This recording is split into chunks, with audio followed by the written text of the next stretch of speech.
I'm an idiot. Welcome everybody to Contact. Oh my god, I've just had to be sitting there for the last minute and a half talking and no sound. Right, I forgot to actually unmute the mic itself. Anyway, welcome. I think it's the first contact of the new year. So welcome everybody. Cheers. Cheers. Got me all Doctor Who mug. I think some of you have already seen some of these mugs that I have, but I have over 20 odd Doctor Who mugs, and that's the poster. You know, the Tom Baker poster that I got from Australia. It has Tom Baker, so the cup and the poster actually match up. So that's me Doctor Who cup. It's coming through your computer mic, not your new mic again. I literally Right, hold on. See, I'll have No, it's coming through the mic. It's saying it's coming through the mic, not the camera. Maybe it's not up high enough. Hold on. I'll turn it up a notch. Right, there you go. Can you hear me better now? Hopefully you can. It is definitely the mic. It's not the camera because I set it up. Perfectly. Anyway, we start off with some bad news in the world of celebrity. So, legendary singer Meatloaf passed away Thursday evening. We have an article here, so we'll get it straight up. By the way, folks, just to let you know, all the articles that we will be reading here tonight will be in the link description. Then, obviously, if people want to come on and give their opinions about any of the articles that I've discussed, you're more than welcome. But then, after I do all of that, for half an hour, I'm going to be bringing on Mr. Problem Being himself. As you know, he's a huge Tom Baker fan, and he also met Tom Baker. So, you know, as it was Tom Baker's 88th birthday yesterday, I thought it would be a nice little thing to do to bring Lee on and to share his experiences with everybody, him growing up in that era. He has told these stories before, but they do be wonderful to hear. So I'm going to be bringing Lee on right at the end to discuss his favorite doctor, which is Tom Baker. So let's get into this anyway. So I've got all the articles lined up anyway. What I will do is we'll breeze through them. I'll give me opinions as I'm going along. As I said, all the articles are in the link description. It helps out, obviously, the media outlets. Now, this is from the Mail Online. Hold on, what am I doing? Yeah. I'm messing up because you know me, guys. I'm stupid with this. Right. So he said, if I die, I die, but I'm not going to be controlled. Meatloaf 74 said he was scared to death of COVID, but rallied against masks in haunting interview 5 months before dying from the virus. So, according to the Mail Online, they're saying, because according to TMZ's sources, that he died of the coof. Now, we don't know whether that's true or not because on the official Meatloaf page, his Facebook page, his family did put up a post, but they didn't say how he died. It is unclear if he was vaccinated last year. He rallied against politicians enforcing restrictions. He said, I understood stopping life for a while, but not for politics. If I die, I die. I won't be controlled. The singer lived in Nashville with his family. On social media, he criticized Biden, but refrained from ever saying if he was vaccinated.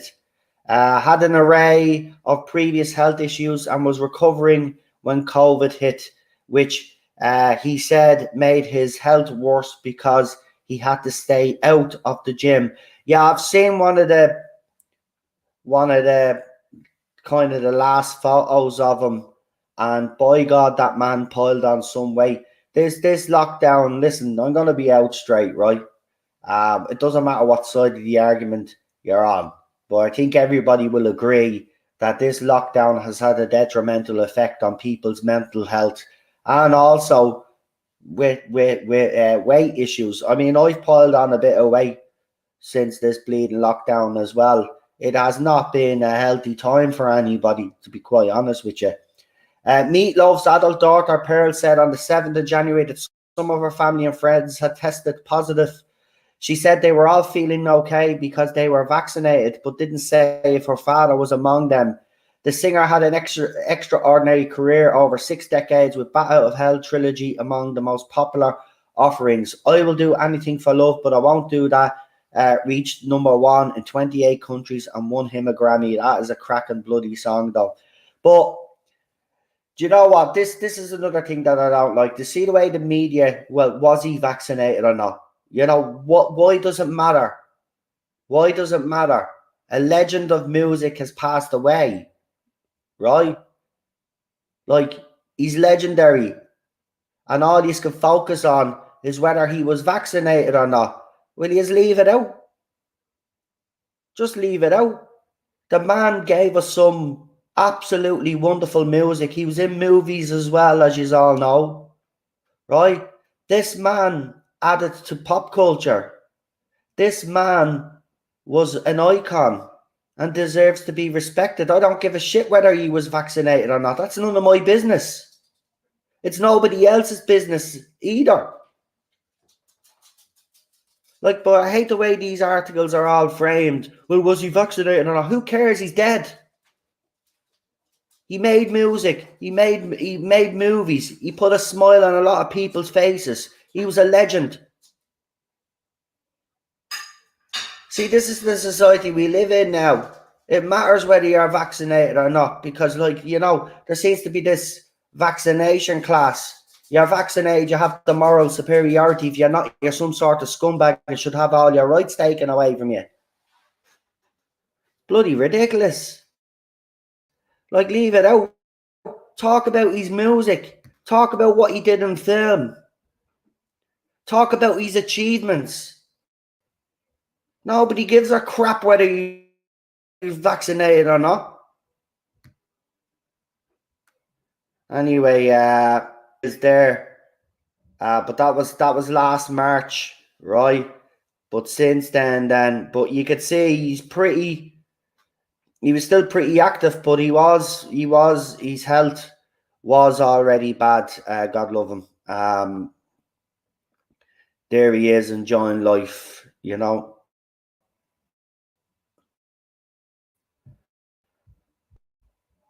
But again, you know, this is the type of rhetoric now. It's like when anybody dies now, the first thing is, well, were they vaccinated or not vaccinated?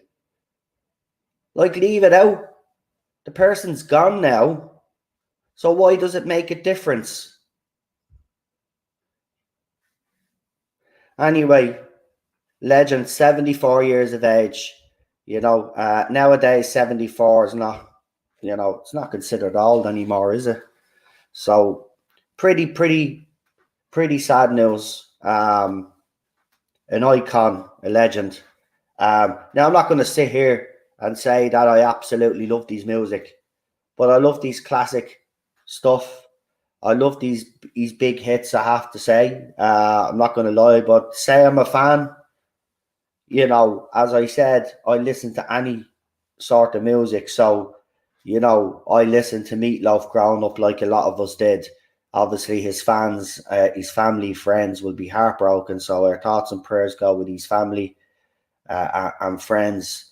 And a lot of Meatloaf fans will be rocking their albums tonight, and rightly so. And that's the way it should be. And that's what the focus should be on. Watching these movies and listening to his music. Nothing else should matter right now. But the society we live in now, it matters, you know, all of these stupid other things seem to matter most. And it's ridiculous, it is. It's ridiculous. Anyway, so obviously before I bring up the next article, I haven't got the article here, I'm not going to read it, but I have heard that that there is a possibility of a Firefly reboot. And the reason why I'm bringing up the Firefly reboot because it looks like another franchise that everybody grew up with is getting a reboot, and I'm not really happy about this one because one of the actors is sadly not with us anymore. Now, obviously, if they rebuild it, they're probably going to bring in a new cast anyway, but I don't know how you guys will feel. But Quantum Leap reboot is in the works, folks. They're doing a Quantum Leap reboot. Now, as you guys know, a lot of people in the chat have brought this show up before. I have watched this show before. We don't know if Scott is going to be part of this reboot, but I don't know how you guys feel about it. I mean, we're getting a rebooted version of The Fresh Prince of Bel-Air now. The trailer did drop. I had a look at it. It does look interesting. Now, a lot of people are complaining, but you see, when that fan did that fan at it and everybody was going in saying, oh, that's great. Oh, I'd love to see that. And now that they're actually doing it, people are complaining. Wait until you see it. Look, it's never going to beat the old Fresh Prince of Bel-Air. This is a completely different take on it. Let's see where it goes. Look, after the first episode, you'll probably know whether it's going to be good or not. But this Quantum Leap, for me, is one of those shows that I think should not be rebooted, actually. Because, you know, again, it's another one of those iconic shows that we grew up with. You know, just like Buck Rogers as well. Like, you know, all of those, the Planet of the Apes, you know, all of that. I just, like, leave it out. Leave it out. Anyway, let's see what this Quantum Leap reboot is all about. And let's see, do we get any idea of what they're doing? So, yeah. So, beloved 90s sci-fi show Quantum Leap is the latest show to get the reboot treatment. A pilot episode has been ordered by NBC, the channel that originally ran the show from 1989 until 1993. Well, it's on the original network, but we'll see, as people will still be worried about it because, you know, the way things are going right now, with all of the way Hollywood is going, you know, there will be concern that Quantum Leap will be used as a platform. I hope not. The show will take place after the events of the infamous original series finale, in which Scott Beluga's Dr. Sam Beckett never returned after stepping into the Quantum Leap accelerator. The new pilot will follow a team of scientists in the modern day who are attempting to understand the mystery of the machine and its motives, the motives of Dr. Beckett. Quantum Leap used a particular device to place the show's characters in random years and events from American history, and Dr. Beckett would find himself in control of a random person throughout American history, putting what once went wrong and hoping each time that his next leap would be a leap home. Star Scott Beluga is currently not attached to the pilot in any form, and that's why I have a problem with it. Right? If you're going to get a group of scientists to try and understand it, right? Well, then it would make sense to have Scott in it. But the fact that he's not attached to it in any form kind of worries me. Unless they're going to bring him in later on. But this is not going to work without... look, I don't think it's going to work anyway. Because he doesn't have Dean Stockwell there. Al. So, you know, I don't know. Look, you can't really judge because look at Cobra Kai. I mean, the Karate Kid franchise, and then they gave us a spin-off, and it has worked, and nobody will deny that. And I know Quantum Leap is a TV show, and that was a movie franchise that was turned into a TV franchise. But it can work if it's respected. I just don't see how you could do that. I mean, Ghostbusters Afterlife respected Egon's legacy very well. And if you still haven't watched it, I won't spoil it, but the end couple of scenes of that, I mean, if you don't cry like a baby, there's something wrong with you. Because it's a beautiful, beautiful moment. If they did something like that with Dean Stockwell's character, well, then maybe I could be on board with it. But there's just too many if, buts, and maybes, isn't there, right now? But I just thought I'd let you know about that. So there you go. So it's like, I suppose they are moving it on by bringing in a team of scientists to try and understand it. I get all that, but at least bring in Scott. You have to bring Scott in. If you don't bring Scott in, I don't think. I don't know. I just don't know. It's just one of those things. But yeah,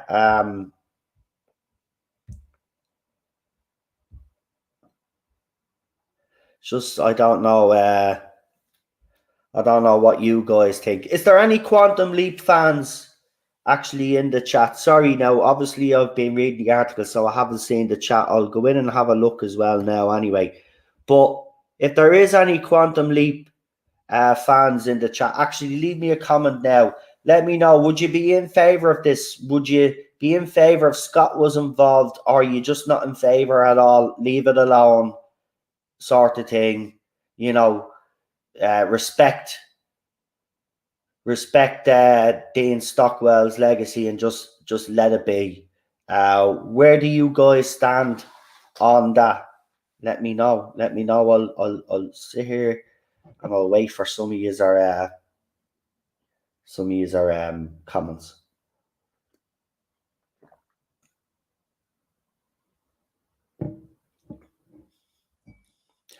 Becca that's still trying to go home, so unless they address that, it's not worth it. So Lee, what you're basically saying though is, if Scott was to come back, you would give it a go if they addressed that situation. Is that what I'm reading from that, or am I putting words in your mouth? Let me know. I'm too scared they would muck it up, says Chris. Going to do my gaming. Let me go back to my main channel. Sorry, says Matrix Lord Gaming Channel 3. Yeah, no problem, pal. No problem at all. The Catman, aka DD Morris, says leave it alone altogether. I don't want thing to do with. I don't want the thing to do with the reboot.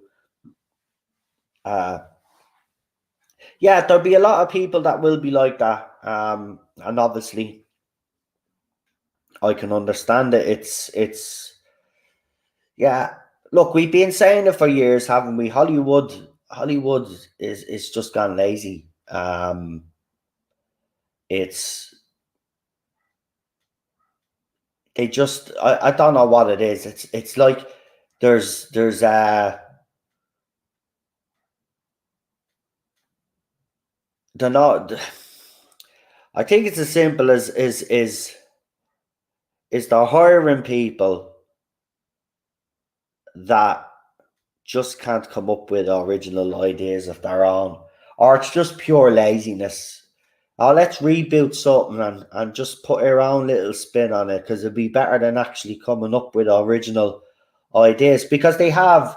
And if you look at the list of some of the movies that they're making with original ideas, most of them are absolutely rubbish. I don't know what's actually happened to the film industry. I was looking on a with all the movies that came out last year and all the movies that have come out this year, and most of them have gone straight to DVD.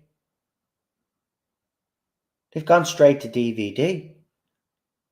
I'm like, how has it gone that bad? Now, don't get me wrong, they're still making the odd gem here and there. Like they proved it with the Joker. You know, the Schneider Cut was a success no matter what Warner Brothers says or tries to do. You know, Sonic the Hedgehog, that was a success. And as I said, Ghostbusters Afterlife. You know, Spider-Man, the latest Spider-Man movie is done very well as well. So, I mean, there are some gems there, but the most of it is just absolutely rubbish. And then when they do try to do something like a female as a kind of female gang working together. What's it called? The 355 or whatever that movie is. It's absolutely bombed because they just can't help themselves. They just can't put women in the movie and let them shoot guns and kick ass, right? They have to insult men while they're doing it, you know? They just can't just kick ass, you know? You just can't give us a kick-ass movie with a lot of women in it kicking ass, right? Shooting guns and doing amazing things, right? No, they have to slag a man at the same time just to do it. And that movie has flopped. And that's what happens. And Hollywood's, it's just startling to me how the standard in Hollywood has just, and it's been gradual, right, at first, right, because it's been kind of going a bit crap in the early 2000s, right, but it's speeding up now. We're just getting rubbish after rubbish after rubbish. So yeah, we'll have to see what happens. Right, well, talking about reboots, obviously another thing that Hollywood likes to do, as you know, is prequels. And yes, it's happening. And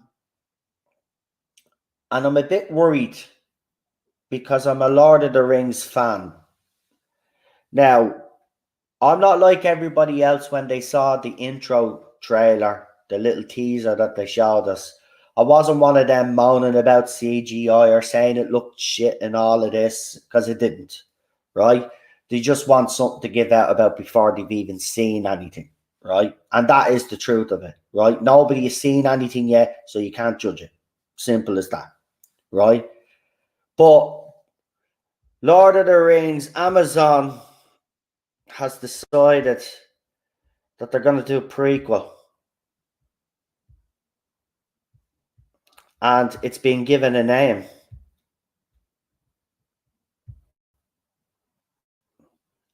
And the prequel is going to be called The Rings of Power. So Amazon Lord of the Rings prequel series, what you need to know about the Rings of Power. Now, I will say this. If they get it right, this can be amazing. But that comes with a caveat, because like all streaming services and the movie and TV industry, they all seem to be wrapped up in all of this nonsense. So it'll be interesting to see if they're going to change anything. Because, you know, I mean, the first time I seen the Lord of the Rings trilogy, I actually wasn't impressed, believe it or not, when they came out at the time.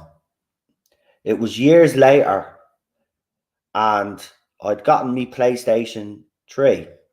PlayStation 3 had come out, or I had it for a while.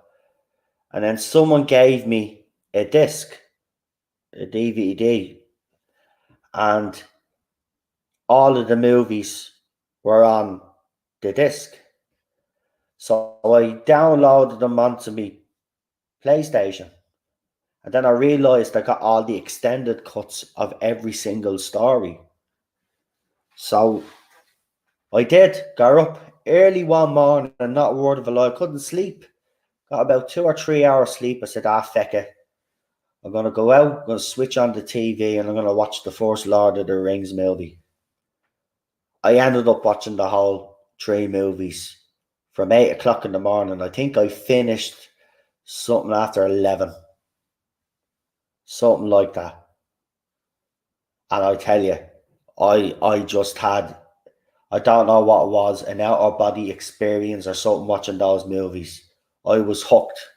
So they better, this has to be done right. And I don't know if Amazon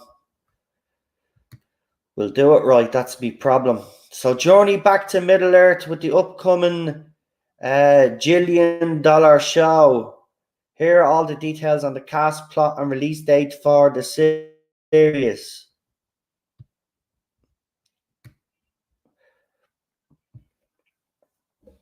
A sprawly, insanely pricey TV series based on the incredible, popular, and famously complex fantasy books written by someone whose double or middle initials. No, it's not George R. Martin's Game of Thrones. It's a prequel to J.R.R. Tolkien's Tolkien. I can never say his name properly. Lord of the Rings saga, soon to become an Amazon Prime original series. Don't expect a retread of familiar territory. Amazon is not going to make Lord of the Rings. Amazon is not going to remake the Lord of the Rings series that was last seen as several Peter Jackson directed movies. Though this series, like the film Saga, will be set in Middle Earth. Amazon says the original storylines will come from the time period preceding the Fellowship of the Ring. And the series will cost a lot of silver coin or whatever the monetary unit is for pre-Lord of the Rings Middle Earth. Deadline reported that Amazon paid close to $250 million for the rights, making it the most expensive TV series ever. That doesn't, of course, include the money to pay the actors and the crew and actually make the show. The Hollywood Reporter speculates the whole shebang could cost more than $1 billion. Right. If it's gonna cost $1 billion, right, and you don't want to look like a fool for spending $1 billion, right? So get this right. Just get it right. Just go to the source material and stick with the source material. And then you'll make your 1 billion back, no problem. You will make a profit. Get it right. On the 19th of January, revealed that the series is called The Rings of Power. A brief teaser video showed the name of the series being cast in metal. A statement from showrunners J.D. Payne and Patrick McKay gave a slightly more informative plot line. It's nothing we don't already know. The series unites all the major stories of Middle-earth's Second Age, the Forging of the Rings, the Dark Rise, the rise of the Dark Lord Sauron, and the epic tale of I can never say, and the last alliance of the elves and men. Right, so basically that's what they're supposed to be shown. Um, I would play this teaser for you, but I would have to knock the sound off just to. I don't know if I would get into trouble for that, but it's on YouTube. You can check it out. The show revealed its first somewhat mysterious photograph in August 2021, also revealing that the show will be released on September the 2nd, 2022. Well, okay, so that's not far away. But that picture does look amazing. It does look amazing, I have to say. But, already we have the naysayers. Already all the so-called experts have come out of the woodwork, and they're saying, this is going to be rubbish. You haven't seen that yet. You ain't seen nothing yet. So how do you know? Wait until you see a bloody episode or two before you judge something. Amazon didn't explain the image, but fans speculated it might show the two trees of Valinor, which are the trees that brought light in ancient times. But of course, unfortunately, there's a couple of social media accounts that use the Lord of the Rings name on Twitter have been have been acting basically doing what Disney staff have been doing, having a go at fans and stuff, and that needs to stop. So Jackson won't be deeply involved, but that he might offer some assistance. Well, if see again, I would love if Peter Jackson was involved in this, right? I don't think any of us would have to worry, right? The fact that he's not, that's why fans are worried as well. And as we know, they always talk the big talk and say, "Oh no, we'll stick with the source material," but they never really do. So again, I don't know how you all feel about that. How you all feel about an Amazon Prime Rings of Power prequel to Lord of the Rings. If they get it right, spend that money, they'll make it. They'll make it back and more. They get it wrong, they're gonna look like Amazon is gonna look like a laughing stock. So get it right, because if they start messing with with the with the with the source material, then you're done. You're done before you've even begun. And that billion, everybody in the industry will look at that and it will be a laughing stock. It'll be the biggest failure, a billion. And that's the whole a billion. Get it right. Harpy. A billion. I just don't know what to say. I mean, look, they have the money fine, but at the end of the day, money isn't everything. If you're gonna be doing these IPs, you've got to respect them. So, respect the source material or don't do it at all. You've got to respect the source. Yeah, a billion is pocket money to Bezos. I know, that's the thing. That's the thing, man.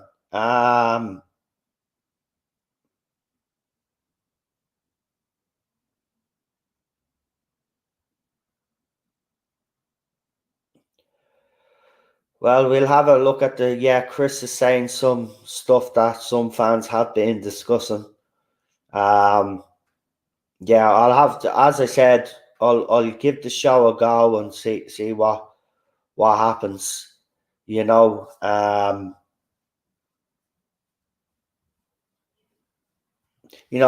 I will say to fans though, if you look at the first season of Game of Thrones, they kind of stuck with this. They did kind of stick with the source material. But then I think after series 2, didn't they start kind of going their own way? And we still watched. We still watched Game of Thrones. We were just all disgusted by how it ended, but we all still watched. So sometimes changes that they make, is not always a bad thing, because Game of Thrones was a phenomenon, right? It was like when Lost came out. That was a phenomenon as well. Nobody can deny people were watching Game of Thrones by the millions around the world. Everybody was still watching, and they had made changes to that show almost nearly from day one, you might as well say. Well, not season 1, because they stuck to the source material, as I said. But they start taking liberties after that. And we still watched. So sometimes it's not a bad thing if they make changes, if they're done for the right reason, right? If they're not done for the right reason, Chris, like most of the decisions that they make, you're absolutely spot on. It will go wrong. So we'll see what happens. I mean, it's out in September. We'll obviously get some more stuff to come. I'll keep you informed anyway. We'll see what happens. It'll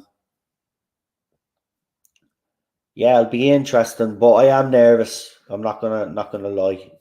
Because Lord of the Rings trilogy is the movie trilogy is brilliant. I My brother has all the books, if I'm correct in saying. Um, I'm not really. I used to read a lot, but I got these books a little bit later, so I couldn't really. So I start listening to the audio instead, um, which was great. So we'll see what happens. It's still a long way away. We'll see what else comes out, and if it turns out to be another mess up, well, $1 billion, yeah, it might be pocket change to El Bezos, but at the end of the day, from a TV or from the industry standpoint of what the industry that they're in, it'll be considered embarrassing to the rest of the industry. Like it's a lot of money to make a failure if you obviously don't stay with the source material, as I said. So yeah. So we'll see what happens with that. Now, last article is kind of a bit left field, but the only reason why I wanted to highlight it because this thing is gone crazy shit. Right, gone crazy shit. So as some of you know, I do listen to a bit of Britney Spears, you know. As I said, I listen to any sort of music. And like a lot of people been listening to her for years. But this whole thing with her conservatorship and stuff. So apparently, right, there was an article dropped last week, I think it was, where a former FBI agent confirmed, I think it was, that Britney Spears was being spied on by her own dad in her bedroom, which I found weird. Anyway, it keeps getting worse, right? It keeps getting worse now because now our sister has come out and said stuff. And this whole thing is crazy. This was a woman. Look, the woman had a nervous breakdown a few years back, right? Because she was a kid and she was thrust into the limelight, right? And then she became this global superstar, rightly or wrongly. She became a global superstar, and she was being hounded 24/7 by paparazzi. She couldn't go anywhere, and then, you know, she finally snapped. But then after she snapped, then the conservatorship came into power and all of this. This woman was stopped from having kids. Like this woman, they literally put a device in her to stop her from having kids. And she's finally got her life back together. And now all of these people, and you know what? I've noticed something as well. They all seem to be blaming Britney. Oh, it's her fault though. How is it her fault? It's not her fault that her dad, after she took the breakdown, instead of actually looking after her, and her record company needs to take responsibility here. Because after she had a nervous breakdown, what happened? Right? Our record company thought it'd be a great idea. Oh, the VMAs are on. Let's get her out there. Let's drug her up and get her out there and get her to dance. And it was the most shot. If anybody has seen that performance, I think it was the VMAs. She was literally out of her face on whatever they put her on. She could hardly do the dance moves. Even South Park took the piss out of it. Right? It was heartbreaking to see. Right? So all of these people failed her, but yet they're all blaming her. Absolutely disgusting.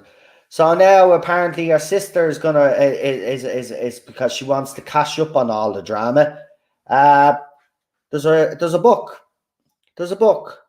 So the letter. So basically the sisters are basically feuding, and the letter is an escalation into their public feuds, which began during Britney's court testimony last year, which she said she wanted to sue her family for their behaviour during her now ended conservatorship.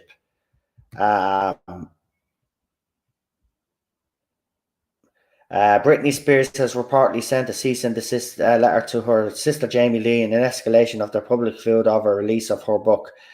Jamie Lynn's memoir called Things I Should Have Said was released this week, with the author also undertaking a press tour. So while your sister's been going through hell, you decided that you're gonna go now and write a book and actually make it worse on your sister because you're a selfish little twat who will never be bigger than your sister.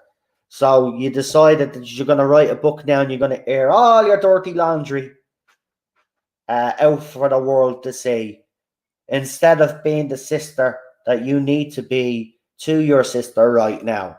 You've decided that you're going to go on this presser now and talk shit about your sister, and everybody wonders why this woman Brittany has taken breakdowns and has acted the way she's acted. Do you blame her? She's got a family full of vultures. Every single one of them. Every single one of them. Unbelievable. Unbelievable. This Britney Spears case though should highlight the abuses that record companies and these superstars that have parents, if they're still involved in their lives, have on these people. They need to be stopped. It's absolutely disgusting. You know? Of course they need them, but that's exactly what it is. Because now she has control of her own money now, finally. They're not using her money, because that's what they've been doing for years, man. That's the whole idea, that conservatorship in the first place. Yet we've got to protect Britney's money just in case she starts, going off the rails and doing stupid stuff. But it was always to make sure that our family were looked after. She was given an allowance, apparently, right? While they were spending their money. Unbelievable, man. Unbelievable. She look at, don't care what you think of our music personally, right? But no person, no woman. And she does seem like, she does seem like a lovely person, right? She always comes across well in interviews. Yeah, even if that George Bush interview that she did back in the day was a bit cringeworthy. Yeah, we should trust their president. Look, that's just a young celebrity, and all of that. But look, she's been through the ringer. Just leave her alone. Just leave her alone. If she doesn't want to ever do music again, I don't blame her. Don't blame her. Let her do whatever she wants. If she wants to have 15 fucking kids now, let her have 15 kids. She wants to have a kid anyway. She's said that. That's the one thing that she wanted. So if she wants to have more kids, let her have more kids. Let her enjoy her life. She's toured since she's a kid, right? She deserves to have a fucking break. She deserves to live her life now. She's made her money. She does well. She's made her money, but her family's probably spent it all. So, you know, it's just disgusting. It's just disgusting. It's the same thing. That's why, I'd be very cautious who I told if I ever won the lottery, let's say. Like I tell obviously the family, but like I said, because like my family are not like that, trust me. You know, if I won the lotto, they'd be grateful with whatever they were given. That sort of way. That's the way we are. Um, but they wouldn't be like Britney Spears bleeding parents trying to get me locked up in a mental institution to get me money on me. You know what I mean? It's absolutely ridiculous. She doesn't deserve it. And I know some of you are probably thinking, what is he talking about Britney Spears for? Because I do like her music. I have been watching what's been happening to her over the years with the media, the paparazzi, the way they treated her, and then hearing these stories about her family and the control that they had over her life and all. No wonder a woman took a bleeding nervous breakdown a few years back. Right? And so what? She was taking drugs, and that's why she shaved her hair, because she didn't want to take a drug test or whatever the stupid excuse they used for cutting her hair. It's sad. It's absolutely ridiculous. It needs to stop. They tried to do the same thing with Miley Cyrus. The difference is, though, Miley Cyrus is a lot stronger. Even South Park slagged it off. Do you remember in the episode, Britney ends up with half of her head? The pretend Britney ends up with half of her head blown off, right? And then at the end, all the South Park villagers are in a circle, and they're taking photographs of her until she died. And then Miley Cyrus pops up on the screen. They all start worshipping her, right? That's the celebrity. But they tried to do it to her. But the difference is that Miley Cyrus just doesn't give a crap, and she'll come out and say what she wants and she won't back down. Whereas Britney is a kind of you could tell, she wouldn't harm a fly, that one. So she doesn't like confrontation. Just leave her alone, let her live her life. But I just said I'd bring it up because it's disgusting. It's disgusting, man. It shouldn't be happening. And our family should really take a long, hard look at themselves. Yous are just as much as responsible as our record company is, our record management is, right? Instead of protecting her, all you were thinking about was the dollars. Absolutely disgusting. Right? So leave it out. Leave it out. I'll keep an eye on that story anyway, because I'm pretty sure that's going to blow up big time. And, I just hope Britney sues them all. Seriously. Or she does something to put them all in their place. Because, she deserves that little victory, in my opinion. And putting them all in their place would be a great victory for her. Then she could finally move on with her life then. That's why she's acting out a little bit right now.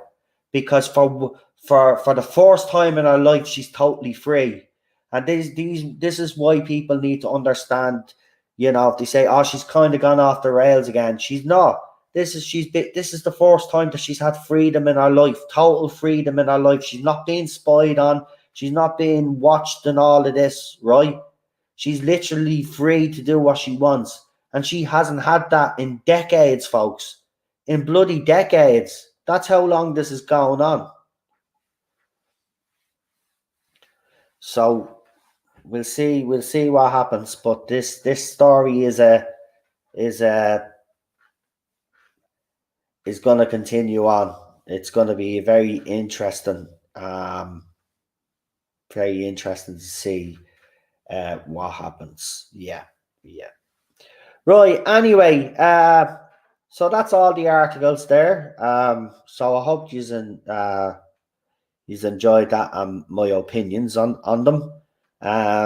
Some interesting stories there. I'm not sure about the Quantum Leap reboot.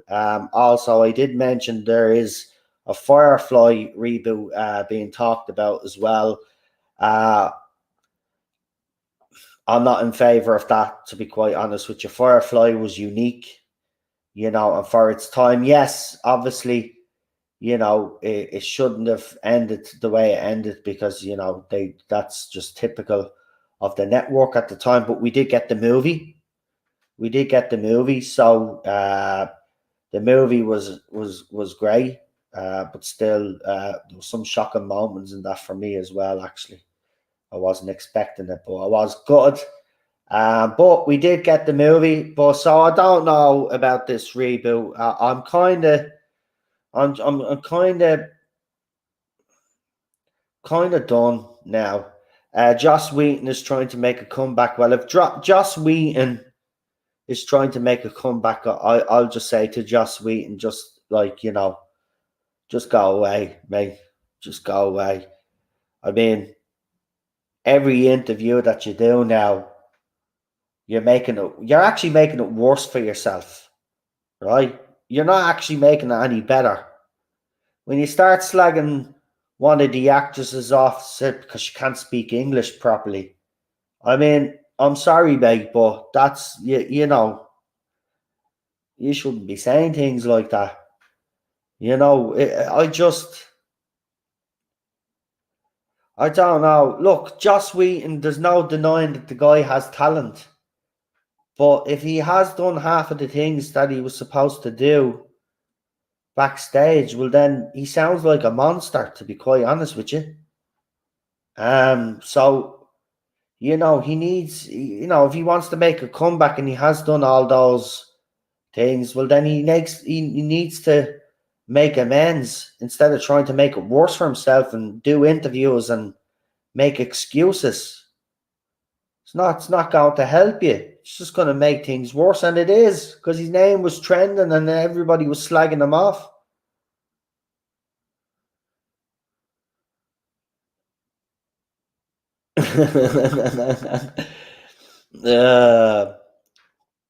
Yeah, I heard he was a nasty piece of crap on Buffy. So it's been that long back. So he really needs to take a long, hard look at himself if he's behaving like that. But his recent stuff that he's come out with just hasn't helped his case, to be quite honest. All he needed to do was shut up, let things die down, and then just admit that he was a bit of an asshole and apologize for being a bit of an asshole.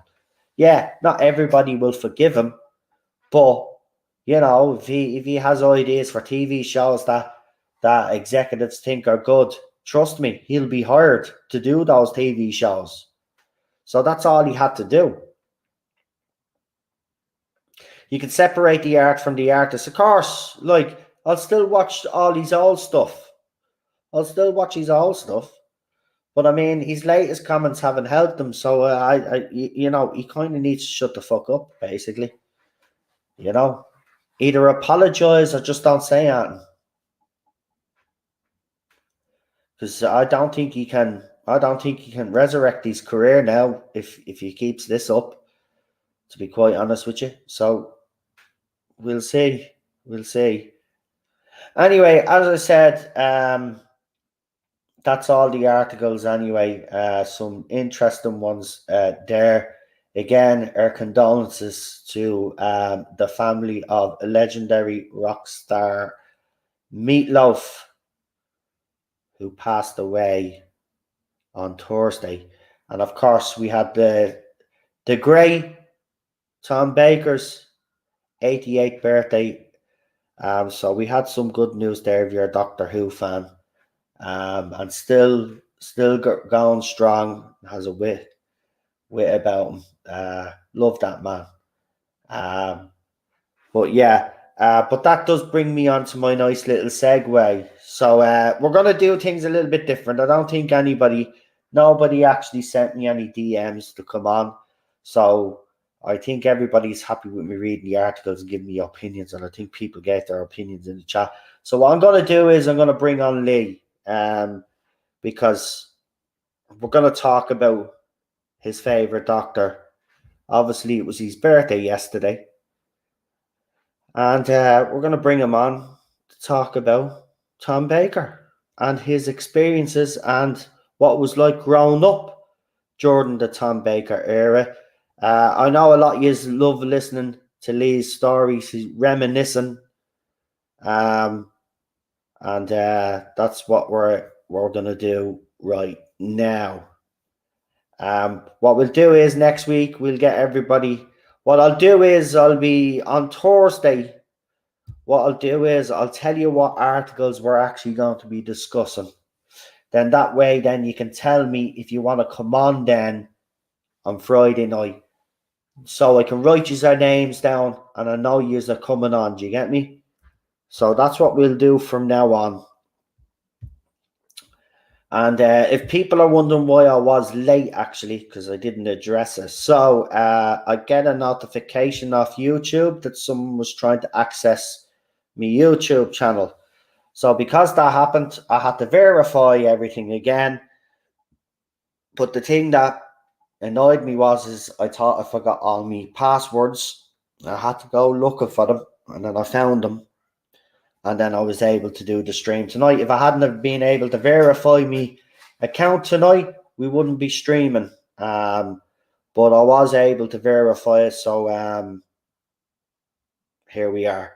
So yeah, again though, it just goes to show you that there's still people out there that just can't accept that I'm on this platform. And Matrix Lord there saying someone tried to access my PayPal. It's so annoying. We do know with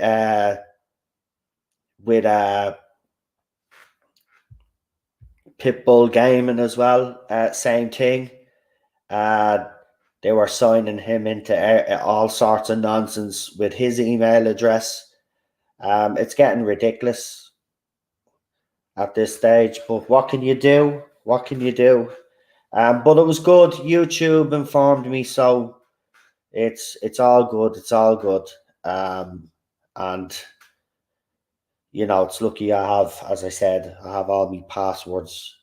Just had to remember where I actually put them all. That's what the delay was.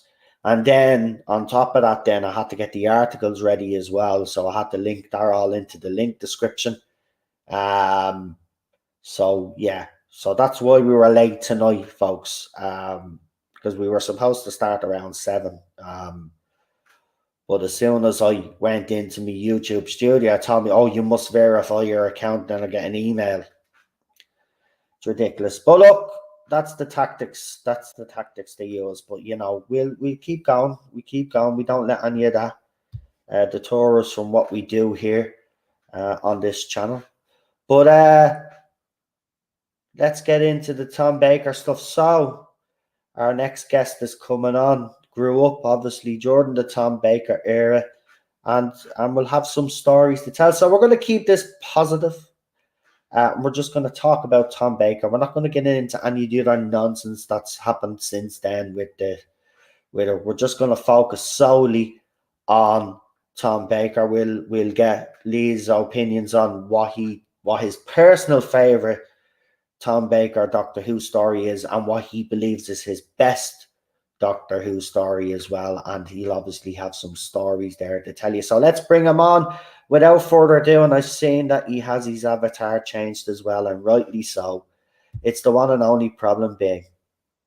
Hello, would you like a jelly baby? I would actually. If you've got one, you can put one through the fucking screen there. Imagine if we can do that in about 20 I don't take years orders time. from anybody. Take me to your leader. Okay. Leader. Hello. I'm going to replace you soon, so shut up. I'm That's Peter not Davison. cricket.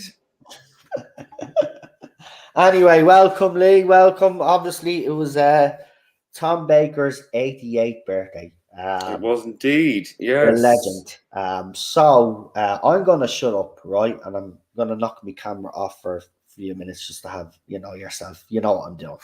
Anyway, and I'm going to let you talk about your favorite Doctor. And if you want to answer those 2 questions that I asked you as well, your personal favorite Tom Baker story, but what you think his best story is, if you get me, because there could be 2 different ones. Because, my personal favorite is obviously Pyramids of Mars. You've heard me talk about it, but I think Inferno or Genesis are up there as to, well, Tom Baker, it's definitely Genesis for me.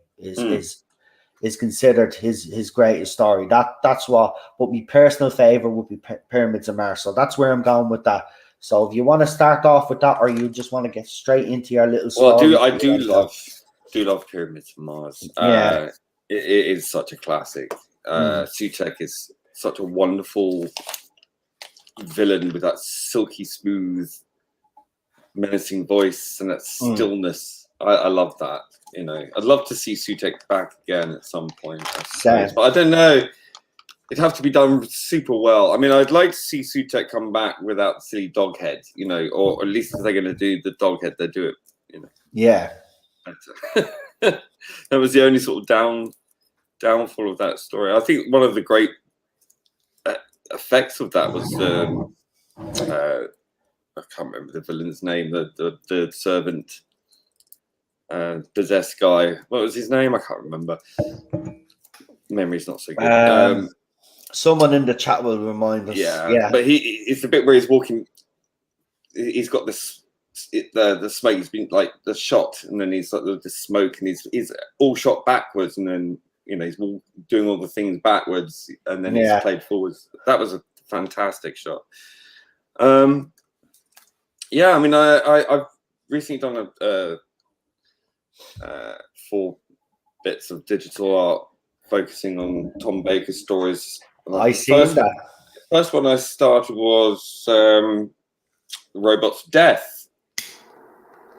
So I think subconsciously, I think that's probably one of my favorites all time. Yeah. It's so difficult because there's so many. Just to say, if you haven't seen these art though, if you haven't seen that art, it's absolutely amazing. Actually, didn't you send them to me to look at on Twitter DMs? Do you want me to share them and show everybody? Yeah, I can resend them so you've got them there. Okay, do that now and we'll show them. Beautiful pieces. Actually, I have to say, Lee wasn't the only one that put out some Tom Baker art. We had the Thin King as well. I have some of his art actually ready to go for Autumn also sent me some of his own Tom Baker art, and of course, as I said, Lee has his there. Lee, if you want me to share any of your art on the channel, just let me know. If you want to put it up in your own because it's your own work sort of thing, then that's understandable. But the offer is there anyway. But you should see all the beautiful art that was made yesterday by fans. Some of it was really amazing. But of course, we've got some amazing talent on our side of the fandom anyway, don't we? Actually, we've got real talent. Well, I have to say, I think, Doctor Who fans have always have been very talented, creative. Yeah. Well, I have seen, I'll be fair, I have seen some really good art. I've seen some good Jodie from the other side. Yeah, I've actually seen some good Jodie Whittaker art, believe it or not, from fans that they've slightly tweaked their costume and it looks completely different. They do. It's Doctor Who fans are very talented. And there's Millie Mackenzie does these really good miniature, not statuettes, like caricatures of Doctor Who characters from all over, and they're absolutely brilliant. Fantastic, so much detail, and they're gorgeous. Like if you go and check them out on Twitter, Millie Mackenzie, I think it's at Cowbear Creates. There you go. Fantastic stuff. It's beautiful. Yeah, it's like all these sort of cartoonish kind of creations of classic monsters and doctors and everything, and they look absolutely brilliant. Yeah. Just want to say good night to Matrix Lord because he's leaving. Night, Joe. Good night, Joe. Have a good one, mate. Thanks for popping in. Really appreciate it. Anyway, go ahead, Lee. And greetings to TARDIS Spider, someone new in there. I haven't seen you before. Oh, no, we haven't seen TARDIS Spider in ages. Yeah. I think I've seen you float about on someone else's channel, maybe, or maybe it was here. I'm not quite sure, but welcome. We do like seeing new people here, and if you haven't subscribed, please do, as I said, and hit that like button. We do have a lot of streams like this, but Lee is talking about his favorite Doctor right now because it was his 88th birthday yesterday, aka Thomas Stewart Baker. So I actually looked up what his name was. Born in 1934, so God love him. He was born around the time. Same year as my grandmother was born. Yeah, so it's he would have lived it. He would have lived through World War II. Quite amazing. But Lee, going to your earliest memories, because obviously you grew up during his era and you were a kid at that time. When you a kid? I was very, very young. Young. It's one of my earliest TV memories. And I remember just being transfixed by it was Destiny of the Daleks. So quite late in his run, really, but it had such a profound effect to me. I was instantly hooked. I was instantly a Doctor Who fan at that precise moment. And the thing was, I remember very clearly the scene between him and Davros and being absolutely terrified. Yeah. Not of Davros, but of the Doctor, because he had these buggy eyes and the big curly hair and teeth. It was like, yeah. I was not sure about him. But then, because of Romana, who was this, very youthful, young-looking, friendly-faced woman who was very sweet and very nice, or who wore the same sort of costume as him. She made me feel that he's the good guy, and she's he's Davros is obviously not the good guy. Yeah. It was that really sort of made me feel safe, And can I ask you? Here's a question I don't think I've ever asked you about Tom Baker, because we have brought you on before, and everybody knows how much you love Tom Baker because you've discussed them quite a lot on this channel. But I don't think I've ever asked you this question before, so I'll ask it now because I think it's an interesting one. What was it about Tom Baker's Doctor to you that made him stand out more than any other Doctor, if you know what I mean? Up until then, obviously, if you hadn't known about the other Doctor, what was it about him? What was the thing that made him unique in your opinion? Well, I think you have to kind of frame it first in the context of experiencing Doctor Who in that chronological order. He was my first Doctor, so that's the one you latch onto. I think very, naturally, sort of he imprints onto you. No, I get what you're saying. Yeah, he was your first one, so it's like your first love. You'll never forget your first love. And he was just so brilliant, and it was K9 and the TARDIS console room and Romana and him, and it just really made me the whole thing. It was just this couple of crazy sort of eccentric people traveling around and meeting bug-eyed monsters and the music, and it was just the whole shebang. And I think as well, as much as I obviously experienced much more of Peter Davison's Doctor Who came afterwards, it was much more beige, like the 80s was a very beige time. We always think of the 80s as sort of really colourful and glam, and it really fucking wasn't. It was grey and beige, No, well, in the UK and Ireland, it was grey and beige. In America, it's at least what they did try making beige and burnt orange and avocado bathrooms, that kind of. He was very, Peter Davison was very sort of gentlemanly and charming and youthful and, cavalier and all this kind of stuff. But, he felt like a competent, safe pair of hands. But then Colin came along and sort of threw me for six. Didn't know what to make of it. But I think after, it was really the sort of transformation from Tom, losing Tom, and at that age I didn't understand what was going on, so I was like, well, when's he coming back? And he didn't come back, and I was traumatized. I kept expecting him to come back. I had a TARDIS tin with Tom sticking out the door. I think it was like fudge or sweets or something in there, I can't remember. Then I had one with Peter Davison's Doctor on there, and I had the Easter egg, the infamous Easter egg with the packaging with the Dalek gun, and it sticks out where his crotches. Remember that. You can find it on Google. You just type Peter Fifth Doctor Easter egg, and you'll see what I mean. This is explain this one. This is my City of Death, isn't it? Yeah, I was going to say Destiny. I still got Destiny of the Daleks in my head. Yeah, City of Death collage. What I done. I did this a couple of days ago. I love the way you have the Eiffel Tower just off to the side, but it's still very imposing. And then you've got the Mona Lisa in the background. That's the actual painting. I bet you've got there, isn't it? Yeah.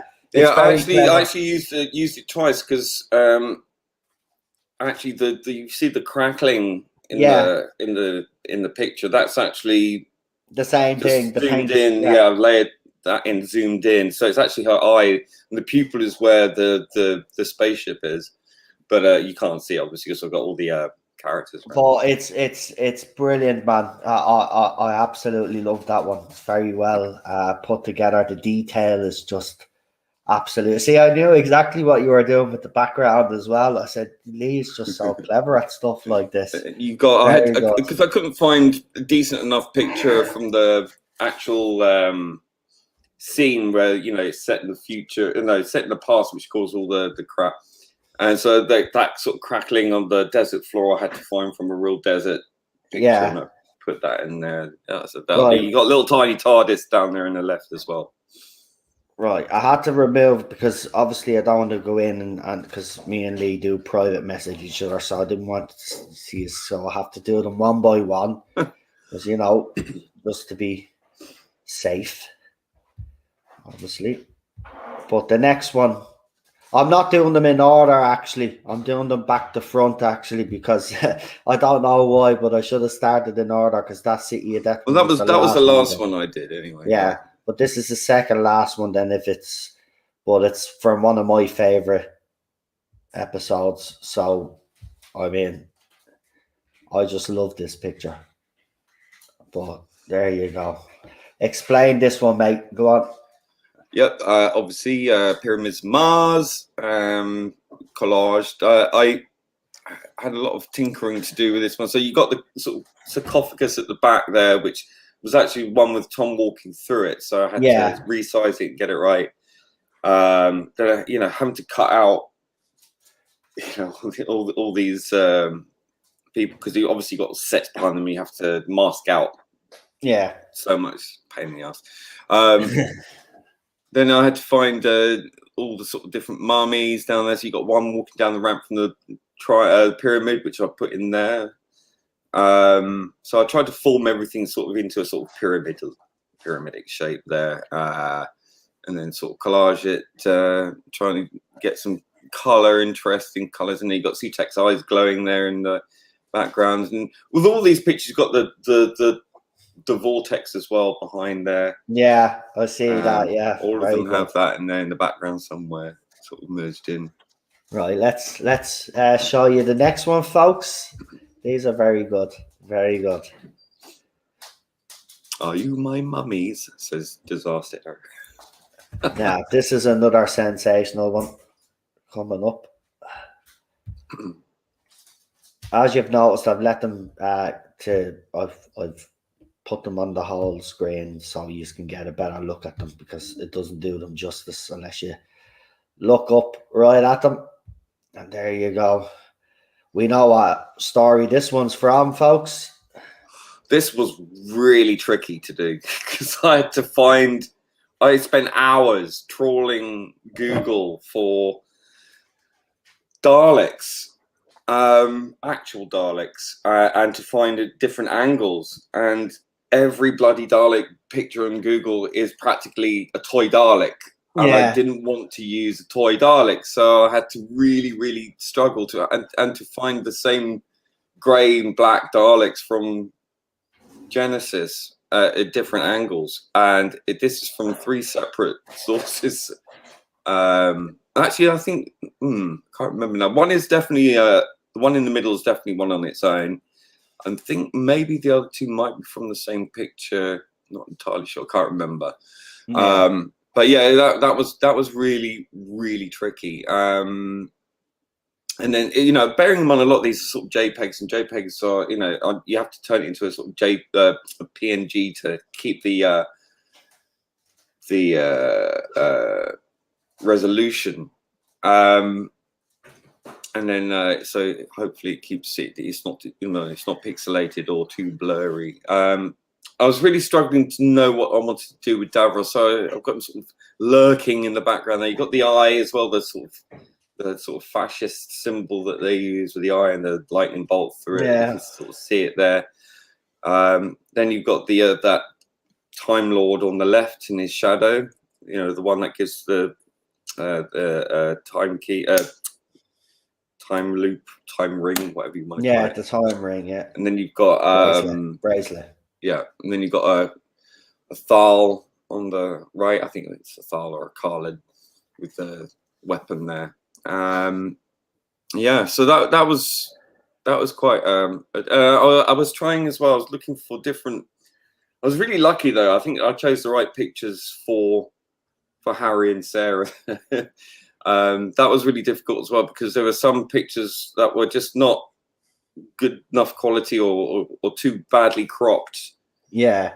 And finding the one with, you know, where she's got the yellow jacket on. So I tried, when I'm using these pictures, I'm trying to find the ones from the actual show or whatever. But with Tom, I decided to go with one of the promo shots from BBC, because it was, you know, from the first series anyway, because, you know, had the red coat, the red jacket on. So I thought, well, that will do, because that's kind of what he's wearing anyway. Right. Well, I mean, yeah, I mean, he was wearing that awful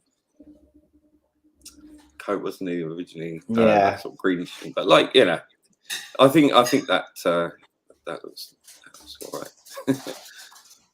Right, let's move on to the next one. That was my second one anyway.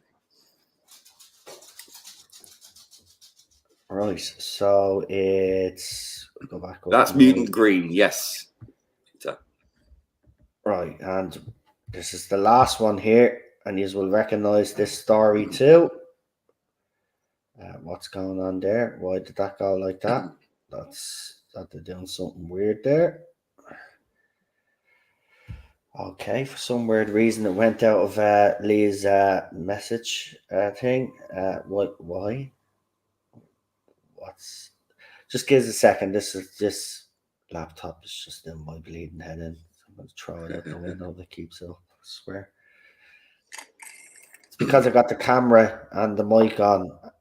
It just can't handle the power. You have to reverse the polarity of the neutron. Yeah. Where's John Pertwee's doctor when you need him? Right, here we go. Let's see if we can finally get this up.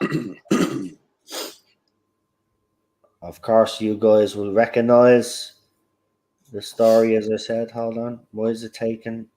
This one's... Ah, there we go. Finally loaded. I love the colors you're using. And all I the wanted to shades. Kind of really very sort of saturate. retro, I was kind of inspired by the sort of Target Books style of doing things. And I put a little sort of film grain to it as well, so it looks, you know, a bit more 70s, you know, rather than just really too crisp. Yeah. Well, there you go. Explain that one. There we go. On the screen. There we go. It's up finally, is it? Good. So yeah, with that one, I really went. This was my first one. I think it's probably the more experimental one than the others, perhaps, because I wanted to really saturate this one, and it's probably the most sort of psychedelic looking one. But I kind of glitched the background a bit, because it's all about, you know, technology going wrong. So obviously it's robots of death, and yeah, this was tricky as well, because I had to find decent quality resolution pictures, and that was quite tricky. But I managed to find it. I was quite lucky with the characters in profile to get them to sort of flank the Doctor either side. And Leela was quite lucky with that one too, because there was a really good high quality picture of her, and yeah, I really turned up the saturation and colours and that. Got the TARDIS there tucked away in the background, and of course you got the eyes. Again, I seem to have a lot of things with the eyes going on in the background of all these pictures, but you've got the eyes turning red from one of the robots there, and yeah, I was quite pleased with the picture I used there of Tom, and that's, I believe, that was actually from the show, from the story. Fantastic. Yeah, I love the colors, I have to say. Very retro looking, I have to say. If I could, I'd probably make that knife look a bit more obvious. It's a knife. There's a bit more candle. Gives a shit. Yeah. And you got a little bit of Art Deco, because I couldn't find, because I really wanted to get something of the Art Deco in there, but I couldn't find a decent picture of the, you know, the control room, which is quite deco. So I just went and found some sort of Art Deco pattern and just kind of put it in the background there, so you can kind of see like the sort of lines intersecting, sort of patterns. D8-4. There we go. So I've just seen something there, but as we're talking about Tom Baker, I'll leave it till right when we're leaving. But someone's just had to tweet and something very interesting. So, well, I'll just get it out of the way because we've already discussed that on this channel. So, do you know the way we talked about the 60th being maybe a kind of a weekend event or possibly, well, it looks like it might be happening. Yeah. So that'll be something to look forward to. But look, back to Tom, because that's what we're here for. I don't really care about that because we've already spoken about that. This is about Tom. But back to obviously Tom and your experiences, obviously. And yeah, I'll just say I'll just say that, being a fan for as long as I can remember, every Doctor that's come along since has never, ever, ever, ever quite matched up to it. No one's come close. No, because I think he was a unique personality, though. Lightning in a bottle. Yeah, you can't. Yeah, I don't think. Yeah, he was just one of those actors. Like look, without William Hartnell, there'd be no Tom Baker. Let's be honest about it. But Tom Baker he was just Tom Baker. I think that's exactly why it worked. He was being himself and doing probably an exaggerated version of himself. And that's why it worked. I mean, I read recent comments where he said he wouldn't necessarily read a script, because he wanted it to feel as alien as you know what I mean? So even these comments about saying that Doctor Who was the best thing that ever happened to him. Remember, this is a guy that got bored of Doctor Who near the end, and rightly so, because he was on it a long, long time and kind of didn't want anything to do with it for a while. But to hear him say it's the best thing that happened to him and he doesn't regret anything. Like, I love that. I do. I think it's great. And I love the fact he's coming out doing more interviews now and he still has that wit and humor about him. Look, nobody will ever be able to do what Tom Baker did for Doctor Who. Nobody. Well, he Peter embodied Capaldi is a completely different animal. But he embodied the role even when he was in live, meet and greets, and he just switched it on. That's what I mean. It was like so. He had wasn't dedication to it. Yeah, look, he might come across and say things where you think, oh, well, he wasn't really, but he was. He was very dedicated to what he was doing. And near the end, he may have fell out in love with doing it. That naturally happens if you're working on a show for that long, the long hours. Eventually it is going to take its toll on you. So just our series says Tom was not the best actor to play the role, but he was the most suited to the part. I tend to think that's not true, because I think there's it seems to be a sort of memed thing to say about Peter Capaldi being the best actor. I disagree. I think Tom was the best actor. Well, I would say Peter is, but I get where you're coming from. I think some of these speeches in the show, in his era, or some of the lines that he had and the acting when he was delivering those lines and conviction. Even though he knew he had absolute guff at sometimes to, in his script. Not only did he fight to change things, most often, for the right reasons. Yeah. He did it so absolutely committed, and I think I don't think it's right to kind of understate that. Like, one of my absolute favorite performances from him is from Pirate Planet. When he's confronting the pirate captain and it's discovering that that this planet is roaming around consuming planets. He's like, what's it for? It's just like, this absolute disbelief and that delight, that line delivery was so powerful, knocked your socks off. And his humor as well, like when he's threatening in face of evil, threatening that savage with the jelly baby. It's so committed again. He's like 100%. But they call his bluff, and he just stares at them, bites its head off, and goes, I won't take orders from anyone. Take me to your leader. No one can say take me to your leader like Tom Baker. No, David Tennant tried it, but he did say it funny. It was actually, I've always wanted to say that. He actually said, but that was good. But yeah, I mean, look, I agree to a certain point. I do think Peter is the better actor, but I do think Tom was definitely. I think he had everything, whereas Peter, may have had the acting, but he didn't have the scripts. Tom did. I would say I like Capaldi's Doctor a lot. He's probably my favorite New Who Doctor, but at the same time, his body language could be quite awkward, and I wasn't as sold on it as much as Tom. Right. That's a fair point. It was just his physicality seemed off to me or something. Not always, but it would take me out of it a little bit. But and his speech and tonement wasn't always. I don't know. I mean, he is obviously the most doctory out of the modern lot, undoubtedly. But I think without insulting, run the risk here of Melina's wrath.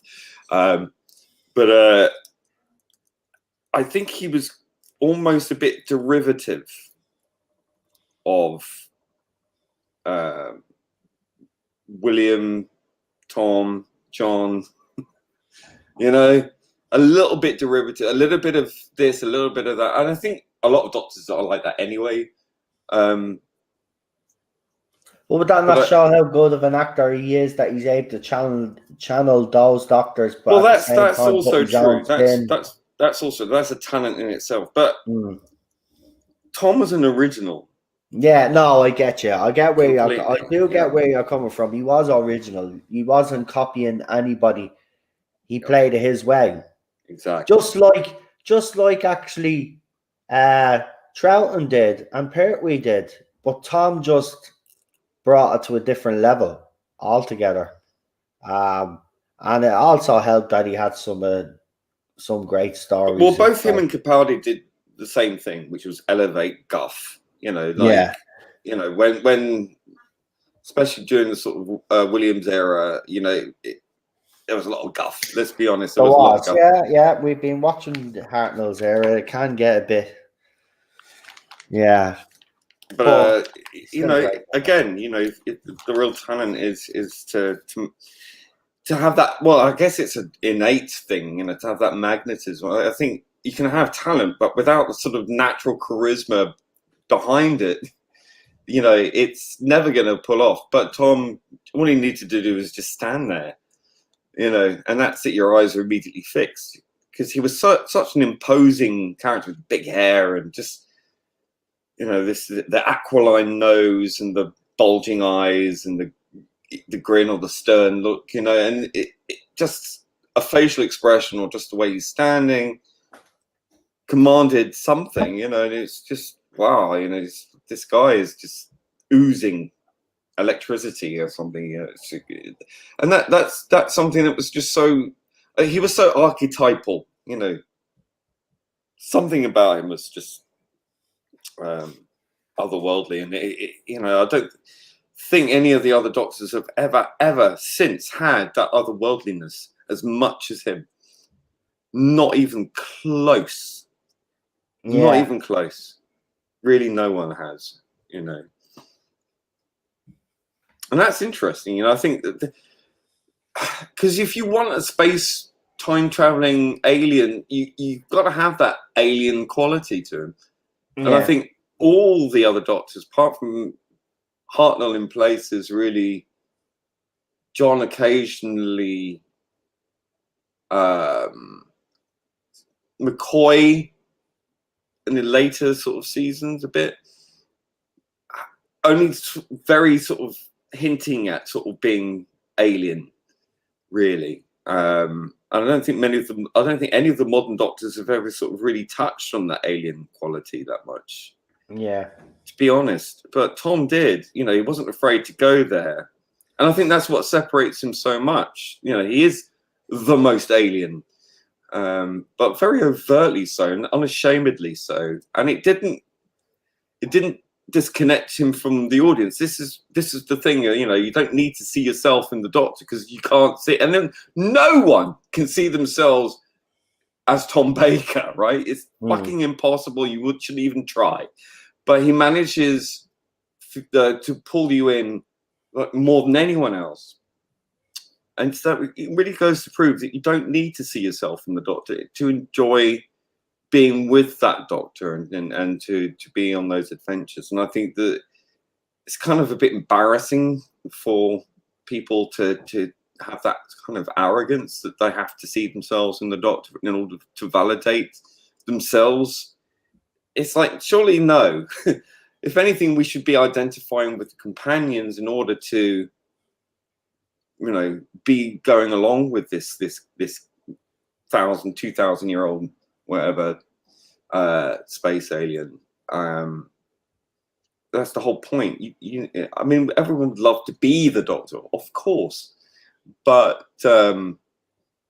you know, in terms of watching them on television, you know, you want to be able to look up to them, not to want to project yourself to be them. You know, I don't think that's an honest argument anyway. I think a lot of people say a lot of stupid things that I don't really mean. But yeah, I think it's nice to have that disconnect from him and just be swept along by him and just kind of enjoy being absolutely flummoxed and astounded by some of the things he says or does, and the humor and the wit. Oh my God, the sharpness of that man's wit. And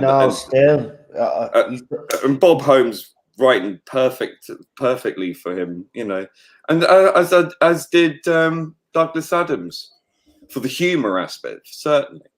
Well, then they obviously understood his Tom's character, and that's the thing that still to this day he has maintained. He still has that wit, that sharpness, even though he's getting on in age. He's still, you know, he's still vibrant.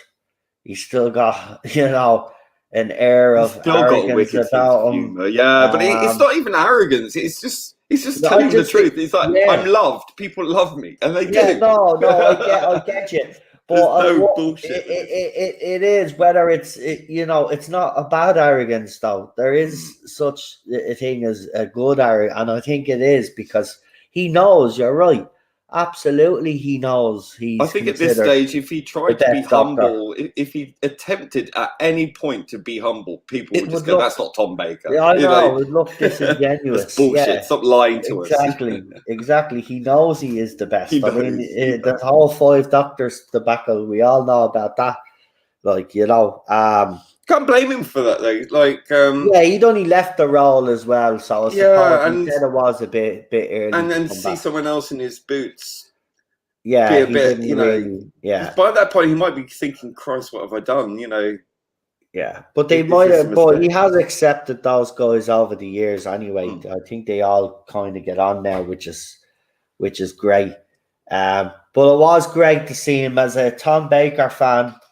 I say when the 50th anniversary rolled around and you got to see Tom Baker again.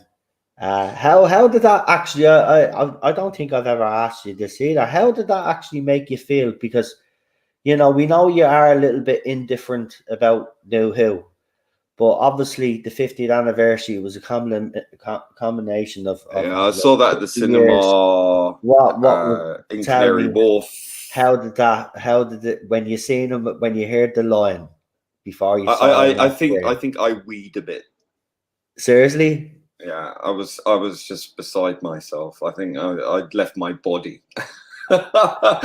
Because one thing that the 50s was good at was bowling you over with all of this Nostalgia. stuff, yeah. And it was, in retrospect, a lot of it's complete bollocks, and, I mean, there were some good bits in it, but let's be honest, it wasn't amazing. But that scene was terrific. It was just that voice, that, but mate. It's still one of my favorite. It's still one of my favorite scenes in New Who. I have to say, and when he appears on the screen, when you hear his voice first, I was at the cinema, and there was a gasp in the cinema, a literal gasp. Right, Yeah. I knew what was coming then because obviously I knew whose voice it was.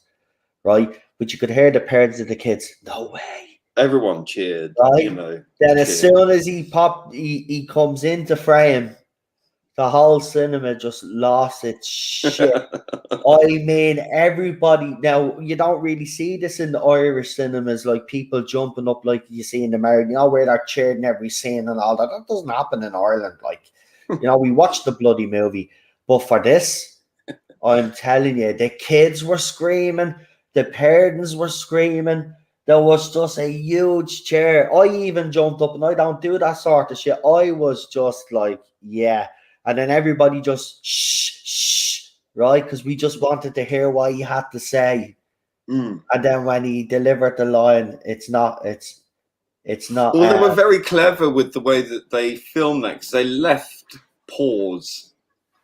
Yeah. Because I think they probably instinctively knew this was big, and people would probably be losing their minds in the audit, in the Exactly. auditorium. Yeah, and they do actually make allowances for that. But seriously, man, that's still one of my favorite moments. That was fabulous, and that was brilliant. it was great as well because it also added a new possibility. It did in the canon. It did, and for Tom to deliver it though, if it had been any other Doctor, I don't think that would have resonated as much or had as much impact. There was a lot of sort of shade thrown around, or especially by certain other bakers. But I think he is the oldest surviving Doctor. He is arguably, I would say, unarguably the best Doctor. Yeah, look, I can understand. The most loved. I don't like Colin Baker's Doctor, as you know, but I can understand why he was. I think they should have been in it. I think they all should have been in it. Yeah, if they're all still remaining and alive, I think they should have found a way to accommodate them all. I think it was bang out of order. But look, were they in it? Because if you look at the five-ish Doctors, they're all the ones. They all hid under the sheets, didn't they? Yeah. So maybe they were in those shots under those sheets. But you never know. With that photograph that we've seen, they could possibly be in the 60th. It looks likely, doesn't it? Let's be honest. And look, fair play. I'd like to think that Tom maybe separately they did a scene separately with Tom or something somewhere just to keep him protected during this. It would be great to see the great curator back. Maybe do that. Even extend on canon or something, or do something that will make things make sense. Maybe, I don't know, but Tom can only be the one to deliver that. I mean, we all accept when Tom says, well, maybe you revisit some of the old faces. If that was delivered by Peter Davison or Sylvester McCoy or Colin Baker, it wouldn't have the same impact, or people wouldn't get behind it, I don't think. But because it was Tom, I think that's why it was accepted, and people didn't really complain about that or make a big deal about that, because it was Tom that was delivering that line. It wouldn't have worked with anyone else. But yeah, it was a nice joke, Lee. Maybe the curator was telling a little bit of a joke there. But you never know. You never know, because anything's possible with this show, isn't it? But yeah, Tom, look, he's 88 now. Jesus. Yeah. What a I only met him the once, and that wasn't the best. I know, yeah. You said you didn't have your Tell for people that don't know that Tom Baker story, right? Because there's a couple of people obviously in the chat. I see a few new names, so they probably haven't heard your Tom Baker story. So tell them the experience that you had when you met Tom Baker, because for you, even though he is your favorite doctor, it wasn't it wasn't the best. It wasn't the best experience, was it? Tell them, go on. I just started work. This was in 1995 in the West End, working as a theatre usher. And it was, in the 90s, so it was the sort of height of the IRA thing. Yeah. So we were told we couldn't leave our post for any reason. And I was on my own during it must have been a matinee before. It was I was working at the Queen's Theatre in Shaftesbury Avenue, and it was Lily Savage, Prisoner Cell Block H, the musical, which was a fantastic show. So much fun. Oh my God. Best job ever.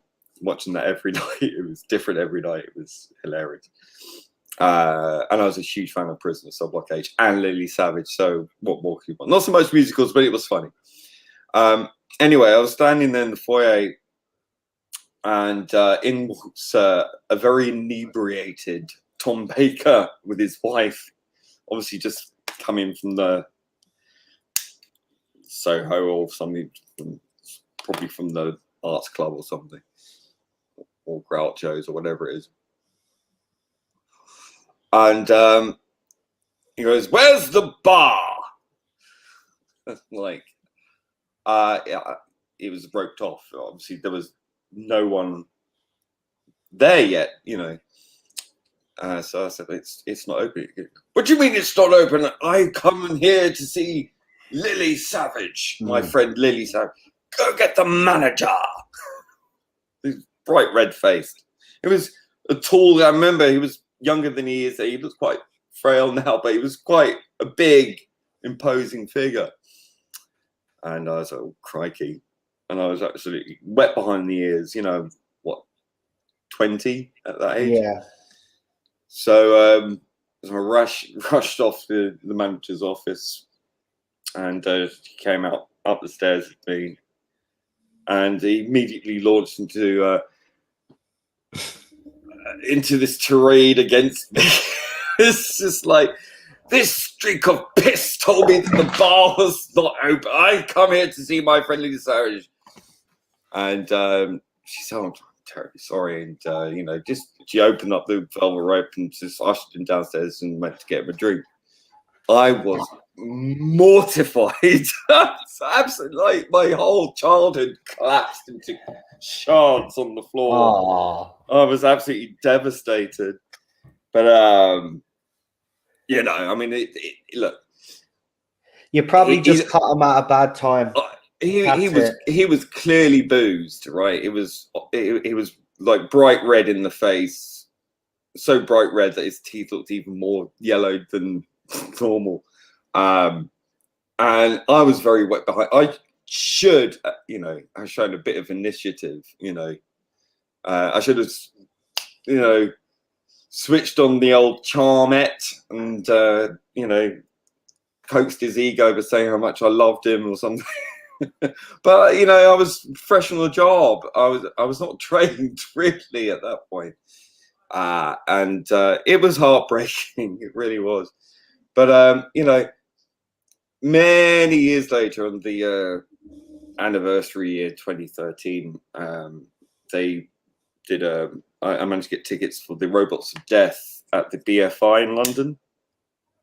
Yeah, and I went there, and Tom was a guest, and so that was a fantastic experience. And I was putting my hand up to try and get a question. I was absolutely tossing around in my mind. Do I ask him, "Do you remember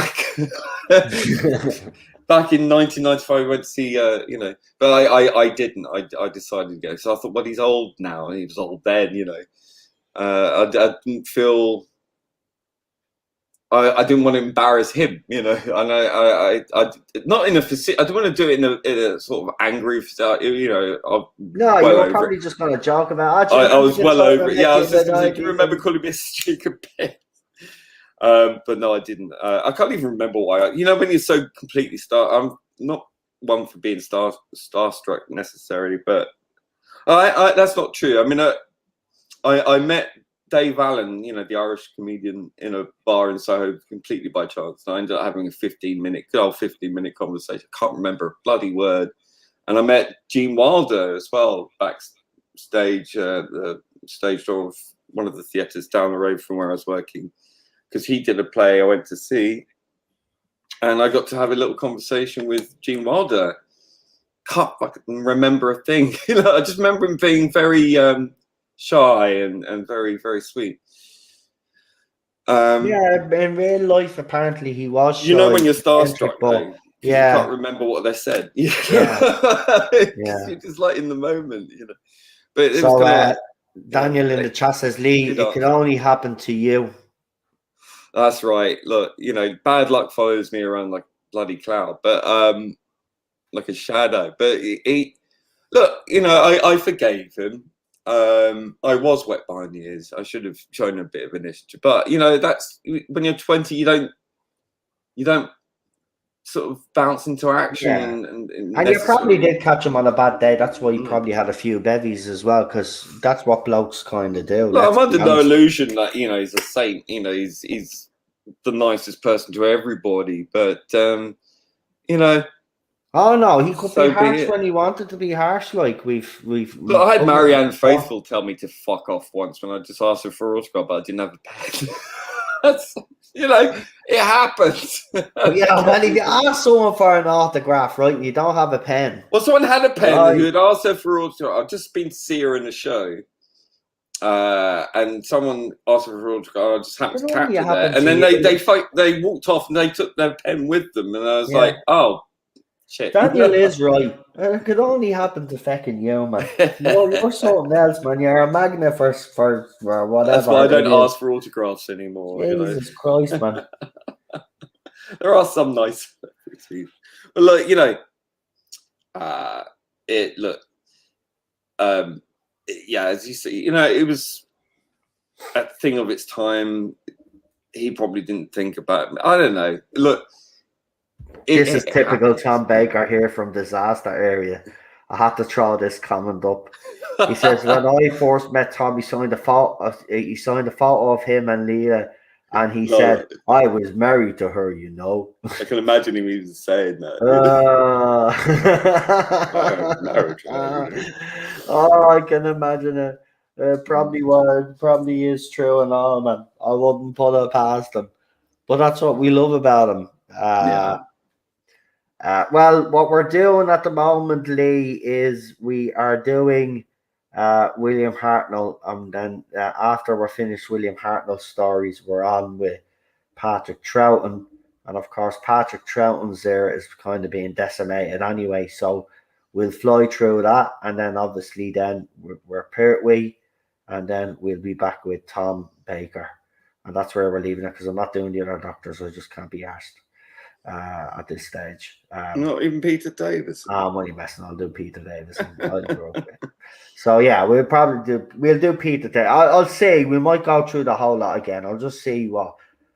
Like, everybody enjoys the streams anyway, so we'll do them for as long as everybody's enjoying them. As soon as people tell me that they're getting bored, that's when. Yeah, and Lee says, "Great, I like to think of you, Mitch," and very Chris Akelos inspired. Yes, absolutely.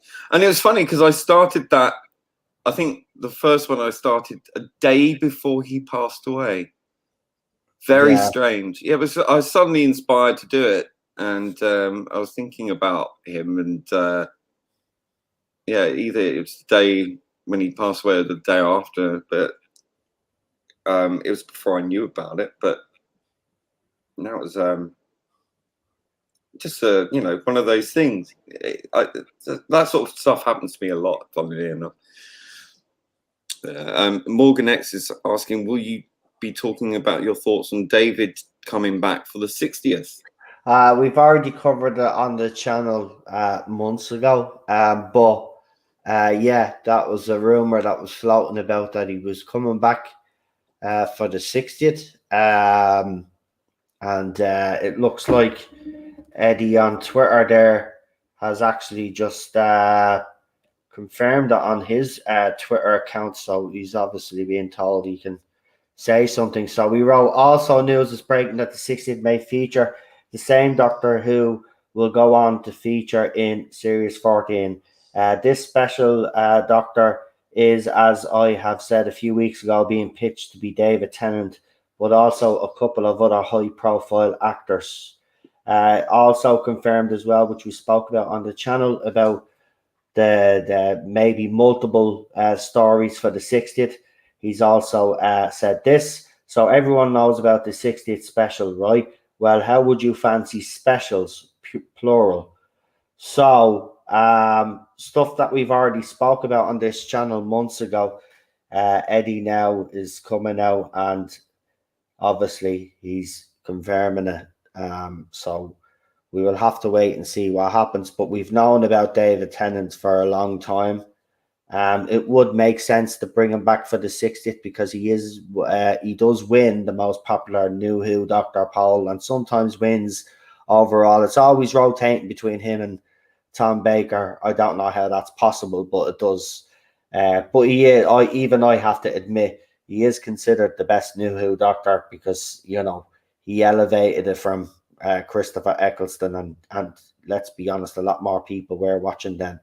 So yeah, it would make sense. It would also make sense if other so-called doctors made an appearance as well.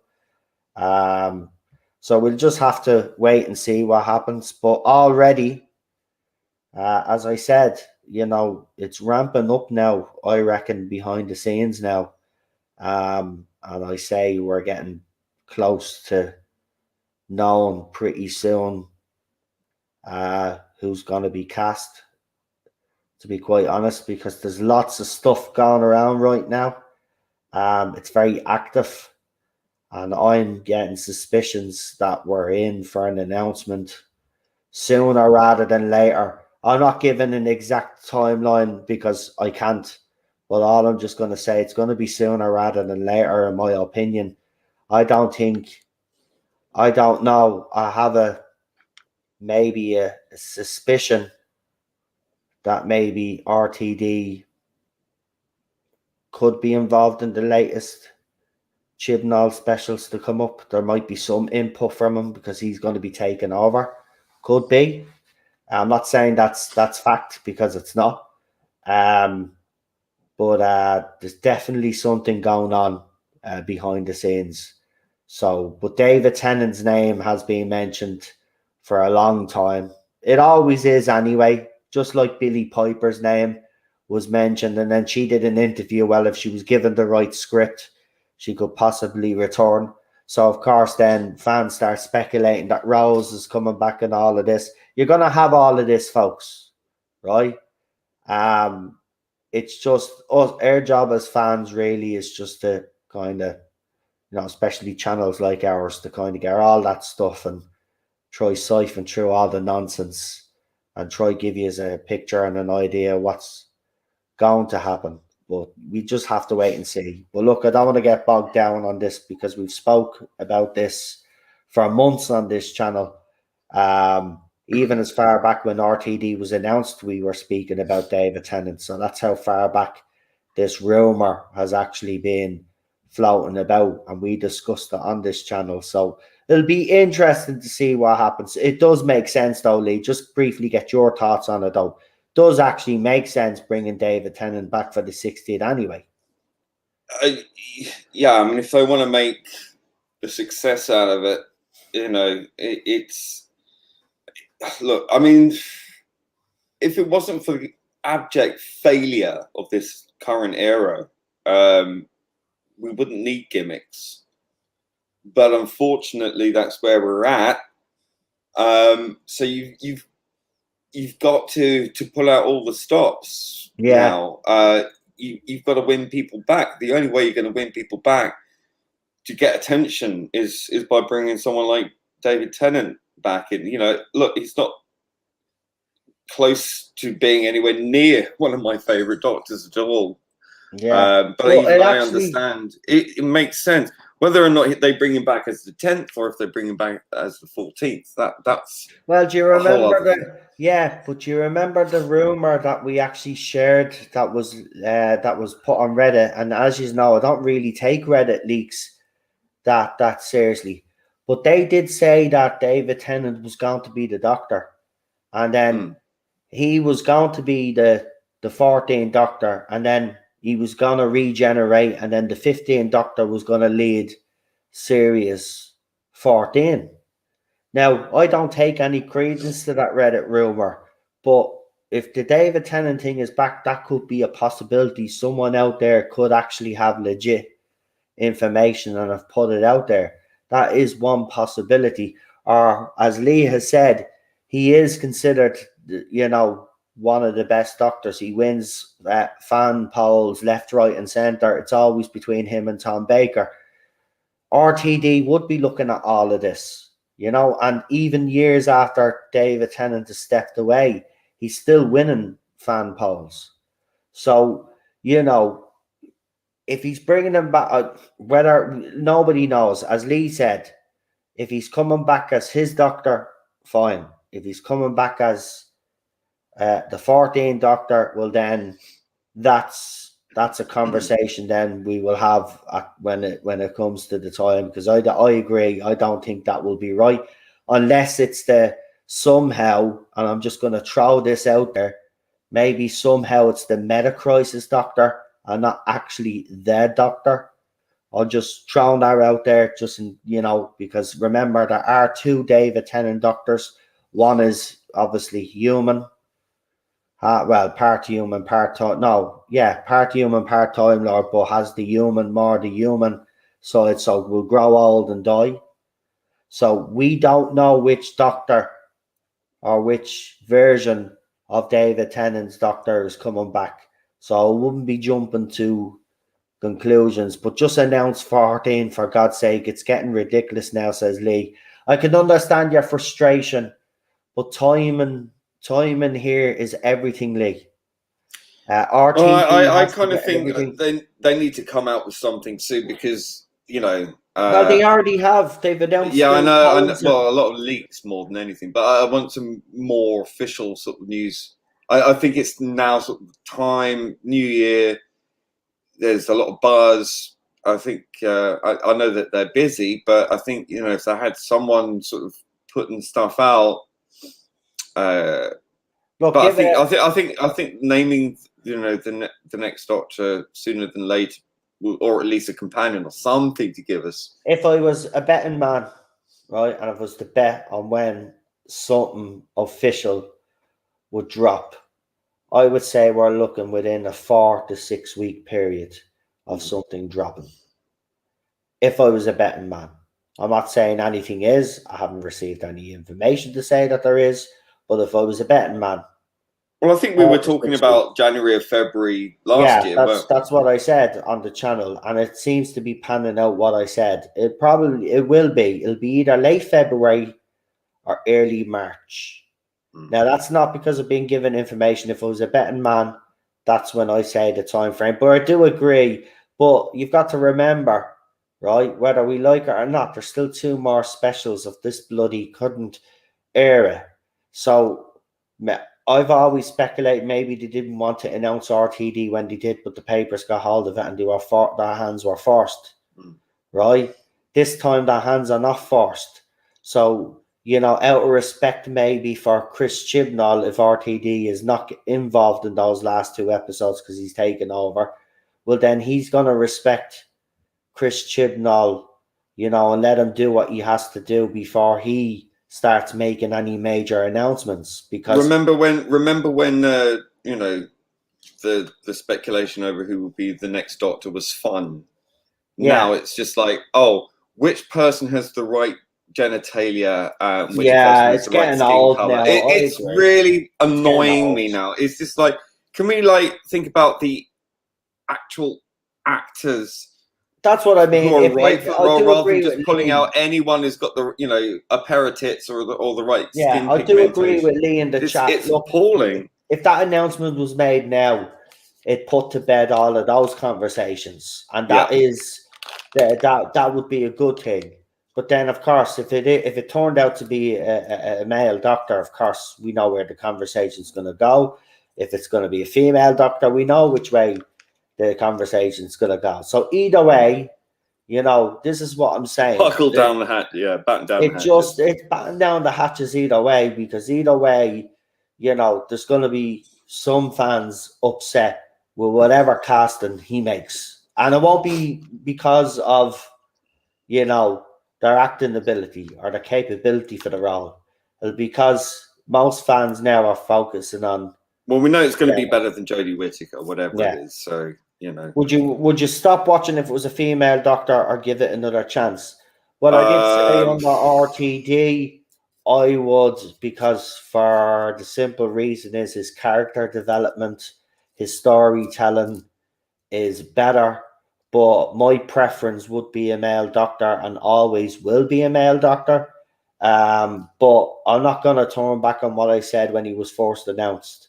And I did say that, look, if he cast another woman and he was going to double down on what Chris Chibnall done, not with the Timeless Children, but do a female doctor, I would rather RTD do it than Chris Chibnall. And I think that's the big mistake BBC probably did make. Chris Chibnall clearly wasn't the man for them to bring in to do if they wanted a female doctor, right? If that was their mandate or his mandate, everybody knows it was his anyway. But just let's say BBC said, right, we want the female doctor, right? He was the wrong man to bring in to do that.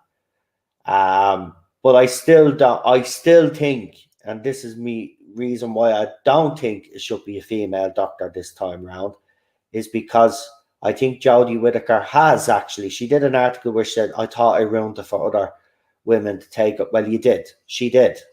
And Chris Chibnall did that too. So that's why I think personally it'd be a mistake this time. Right?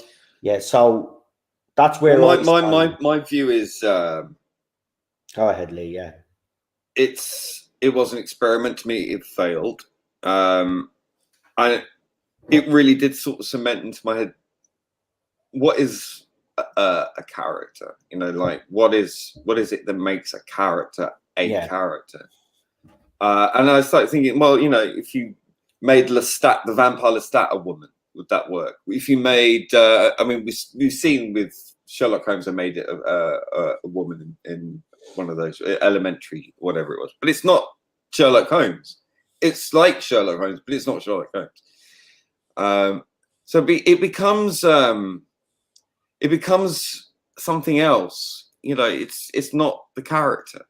And Jodie Whittaker's portrayal, even if she could channel Tennant or Smith properly, which she's parodied more than anything, it still wouldn't be the Doctor to me.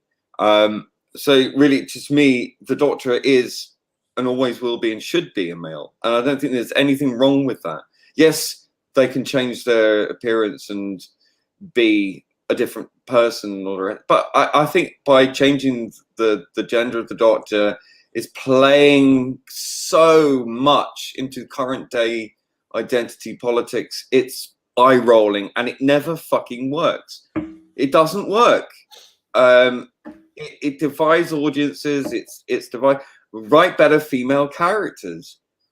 Bring in a new female Time Lord. You know, Romana. Bring Romana in. You know, I mean, what works for the Master, because you know, everyone knows I love Missy. I think it would work for Missy because I can imagine that's something the Master would do, disguise himself by regenerating into a woman through whatever. Like, I don't think that should have been canonized as something that can be done, because I think it just opens up a can of worms. It's like, well, does that mean the Doctor can fuck himself and have a baby? Like, I don't know. I mean, it just opens up all this can of worms that I just think is distracting, really. And it just doesn't work. People can argue it does. I don't care. It doesn't. The Doctor is a male character. There is absolutely nothing wrong with that. And if you think that there's something wrong, it's the same people that say, what difference does it make what gender the Doctor? Well, if it doesn't matter, why change it? You know, Yeah, it's a reductive argument. And I will say, if RTD does cast another woman, I personally don't think he will, because I think he understands the character. If he does, I'll be surprised. yeah. I think Actually, tacitly he will try to appease them in some other way. he But will. He will, because he's if he clever does like cast that. another woman, firstly I'll be surprised, because I think he knows, because he could have done that twice, you know, during his original tenure. He did. Yeah, because it was talked about, Jordan. That's how far back this whole female doctor nonsense goes back, because even Jordan, his reign, it was starting to creep in. And especially after the Dr. Donna, then it intensified. After that, it blew up completely. So He must know. He must know this era has been an abject failure. He knows that if he repeats that mistake, however competent he is, right, this has soured everything. If he goes there thinking, well, I can do it, and I can do it better, I still don't think it's going to win people around, because I think people will just see that casting and they'll just go, I'm out, I'm done, it's over, RIP Doctor Who. I think that's a genuine thing. Personally, for me, I will probably be on that boat myself, but I will probably watch the first episode and see, you know, because that's kind of what you're supposed to do, isn't it? You're supposed to check it out first. yeah, But personally, for me, this era has done nothing but cement in my mind that the Doctor is a male character, and anything else other than that is a betrayal of that character. And I want that energy back, because it doesn't work for the Doctor. It really doesn't work. I mean, Jodie Whittaker wouldn't even made a good companion, let alone a good Doctor, quite honestly. She irritated the living crap out of me. That's pretty much everyone else. that's what I mean. Even when you say that, like, you know, I used to say back in the early days, why not just make her a companion? But I have to agree, after watching her performance as the Doctor, The companion is a very important role. She wouldn't even make a good companion. Yeah. That's so. How did they think she'd make a great? She's not a Doctor? lead. She's not a lead. Like, she was a good lead role in that Doctor thing that she was in prior to Doctor Who, that where she played the fake Doctor or whatever. Yeah, I enjoyed that. I thought it was all right. But she plays the Doctor without any real commitment to the role. It comes across as like CBBS level. Yeah. You know, it's patronizing, smug. It doesn't have gravitas to it. There's nothing behind the eyes whatsoever going on there. There's no verisimilitude whatsoever. And I'm not saying that a woman couldn't do a better job of the Doctor than she did. That's neither here nor there to me. I'm sure, obviously there are some amazing actresses out there who could do an incredible gravitas-laden, intense, comical, but stoic, kind of brilliant Doctor-esque performance. No doubt about it. But it's still not the Doctor. It's a facsimile. The Doctor should be a male. And again, as I would keep saying there's nothing wrong with that at all. And I think if you're saying it doesn't matter, it doesn't matter, it doesn't matter, it does matter. It really does. As Rabbi says, women and men are not interchangeable. They have a totally different energy. Obviously, it's the fact that we are different that makes men and women, and that's perfectly fine. And that there should be equality, absolutely, but a character is a character. You don't get an actress playing Macbeth. You have Lady Macbeth, and it's all very well and good deconstructing and faffing about them and experimenting, and fine, do it once, but in this case, it's this IP that's been around for 50 odd years, and then you do something like this.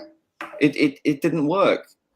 Maybe it could have worked, but I think that doing it again is a first sign of madness, isn't it? If you're expecting something different, because the audience will immediately decide based on what they've seen. It doesn't matter who's writing it. They go, well, no, I'm not going through another 4 or 5 years of this again, and especially with the fandom the way it is right now, it would just be unbearable. Unbearable. Look, I think whatever RTD does, he'll do what's right by the show. He did back in 2005. I do believe I think he's a businessman. I think he's an astute businessman.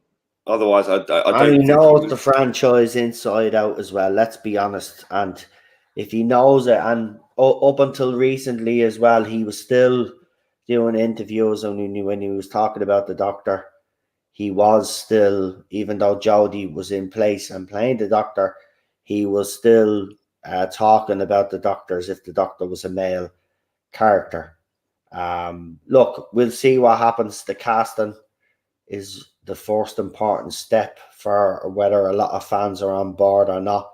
Let's hope he makes the right choice and cast the right person that he believes. And if that happens to be a bloke, let's bring it on and see what happens. And then we see who he casts as the companion. But it's very interesting times ahead. As I said, I say we're not far from something being dropped.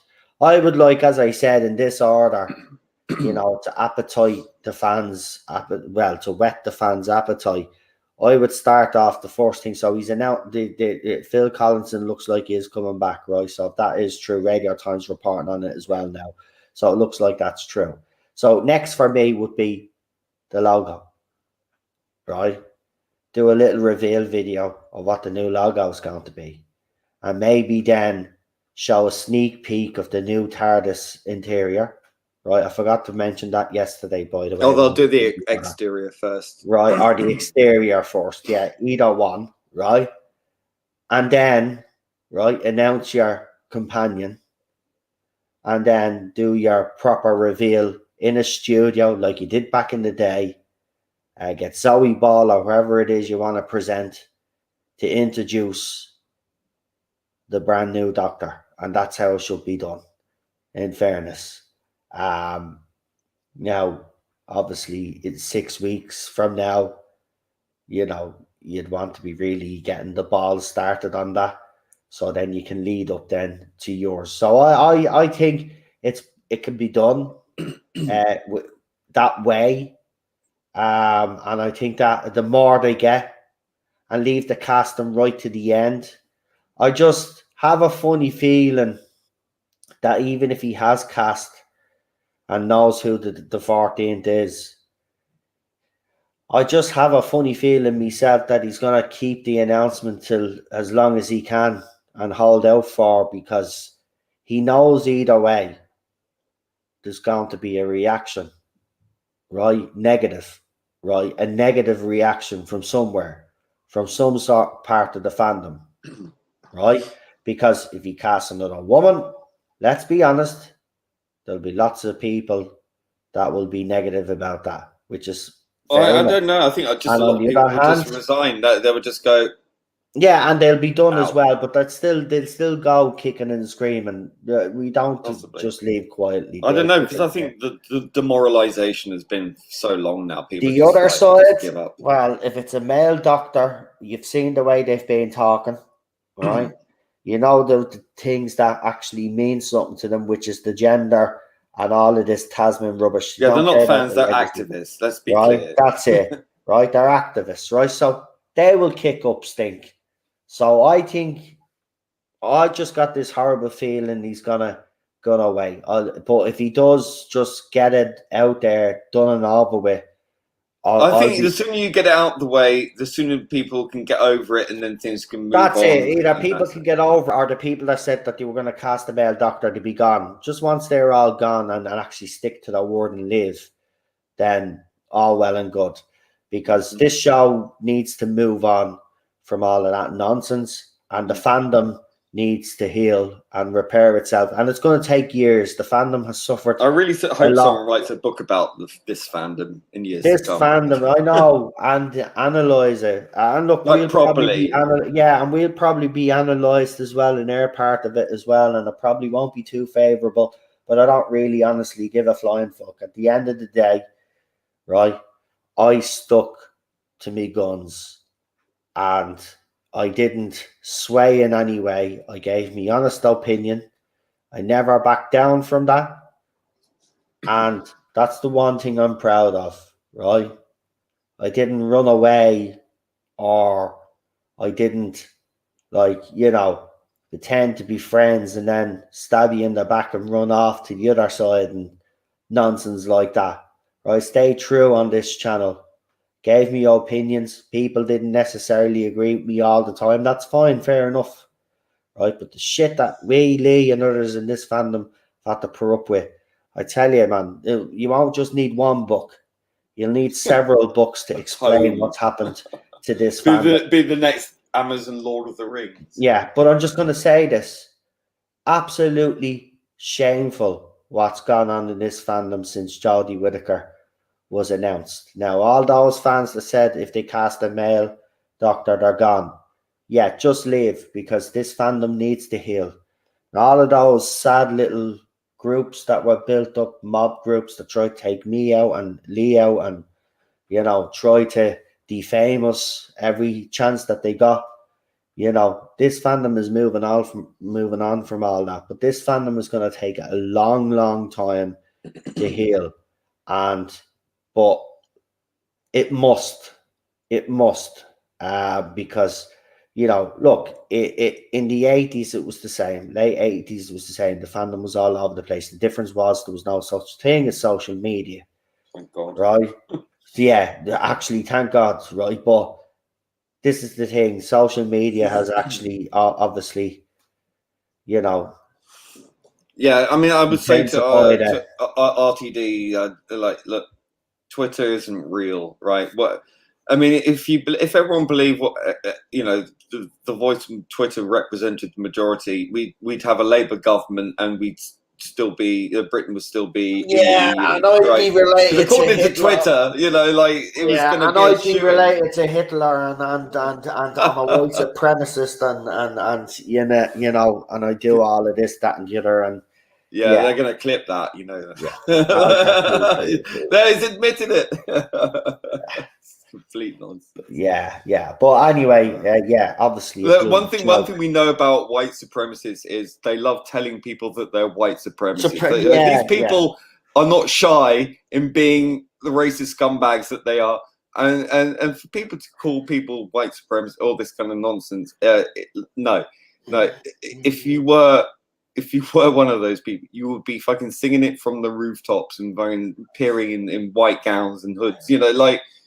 That's what they do. They're not ashamed of it. They're not scared of it. This is what these idiots don't understand, because they have no idea what the fuck they're talking about. That's it.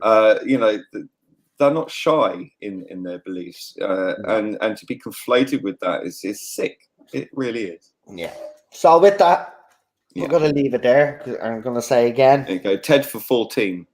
That's it. Happy birthday, 88th birthday to the legend that is birthday, Tom Baker. And obviously we had the sad news earlier that Meatloaf, sadly. Oh, a little thing on that as well. My grandmother loved Meatloaf. And when she passed away, at her funeral, I played Bat Out of Hell. Oh, for God's sake. At her funeral. Jeez. So I know she would have loved that, but I put on her. She was also a fan of the Spike Milligan, and Spike Milligan put on his gravestone, "I told you I was ill." So I put that on her coffin, on the engraved plaque. She had a good sense of humor. She had a wicked yeah, sense. yeah. She called herself Punk Granny or Rock and Roll Granny. And, oh my god! I thought it was a fitting tribute. So now she can sing "Bat Out of Hell" or I do anything with him on cloud 9. That's it. Together. Yeah. There you go. I have to say though, stats that 2022 hasn't started off very well. Obviously, 2021 ended with Betty White dying, and then 2022 has come along, and celebrities are, and I've got to also say, sorry, it's not just celebrities, right? Obviously, there are people like us out there that have passed away as well, and that's also it goes through seasons. It's always winter, like height of winter and the height of summer. Like at the height of summer, there'll be a spate of celebrity deaths, and at the height of winter, there's always a spate. Or every year. I know it's mad, man. Especially in the summer, it's always accidents or something like that because it's either skiing accidents or car accidents or something like that. Always something happens. Remember, David Bowie died in January, wasn't it? So it's kind of sad. Yeah. But look, our thoughts and prayers with all their friends and families, that everybody that has recently passed away, and all of last year hasn't been a great few years, I have to say. But look, we're in Ireland anyway. We've basically got rid of all the restrictions now. The only thing is now is we just have to wear a mask. Which I'm not really. Look, I know they don't work, but look, I just wear it anyway to be out of bleeding. If the shop asks me to wear it, I'm not going to fucking argue with the shopkeeper. They have a business to run. That's the rule that they have to go by. So I'll just follow the bloody thing. You know what I mean? I take it off as soon as I've been in the shops. I've not worn a mask. No one said a thing to me. No one. Not even a dirty but I take it off as soon as I come out, though. That's the thing. I only wear it in the shop and then come out. When I come out of the shop and I'm away from the door, mask comes off and I walk down the street then. That's it. I only, certain shops, you have to wear one.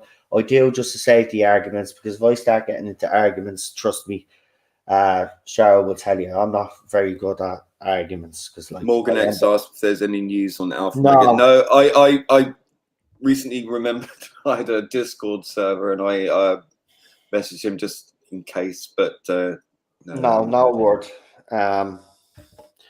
So yeah, as you can guess, it's obviously we're all very worried now, because he's read none of me messages. We just really don't know, and it's awful because there's really not much in the way. There's nothing we can do. We don't know his name. We don't know. Real life. Yeah, that's it. We don't know anybody, if there's even anybody in real life on his actual Alpha Omega account that we could even contact. That's the thing. We'd literally have to go through every single name, send a DM to every single person. Like, sure, how many has he got following him anyway? He's got, let's see, or who does he follow? It'd be his follow list that we look at. So if we were to do that, like, several of us would have to pull together to do that, like, because he's only following 35 people though, but there's 116 following him. So if we can find someone within that pile that's from where he lives, Philadelphia, that will narrow it down a little bit. But yeah, it is very well. Look, I'm not going to lie. I'm really worried about him. I have to be honest. I just hope he's all right. He did have it, so I just hope he's okay, and maybe it's taking it out of him and he's just resting up right now. That's what I'd like to think is going on right now. But we'll see. Look, it could have affected his job. If he was off sick, he might have been laid off. We don't know. We just don't know. Yeah, there's that's the thing. Hey Matt, I loved your Tom Baker drawing, by the way. Yeah, it was fantastic, wasn't it? It was fantastic. But look, if we hear out and about Alpha, or if he gets in touch, we will always keep you as informed anyway. But all we can do is just, as I said, either do that or keep sending messages. But like we've even had someone who has a friend that's a cop in Philadelphia to kind of look. But that's the thing, we don't know. Do we know? No, that's the thing. We don't know his name. This would make it so much easier if we knew his full name. We know he lives in the Philadelphia area, so we could narrow it down quite a lot actually, and we could start making some phone calls. But we don't know his name. He's never told us his name either. And the thing that pisses me off is I never actually asked. None of us did actually. So that's down to us. We fucked up there. We didn't ask his name. And he lives on his own. So as far as we know, actually, I think he lives on his own. So I don't know if there's any family around the area or anything like that. So we just don't know. We're in the dark, totally in the dark. And that's why I said, if anybody actually knows what his name is, could you pass it on to us? So we can actually, because we'll get on the phone and start making phone calls. Because we want to find out how he's getting on, how he's doing. You know? Everybody misses him. And Morgan says, could you not inform the police and ask them to make it work? Without Philadelphia's a big place, we yeah, don't know. and then we say, "Oh, we got some precinct YouTube or Alpha Omega. Here's a photograph of him. It's like a needle in a haystack, mate.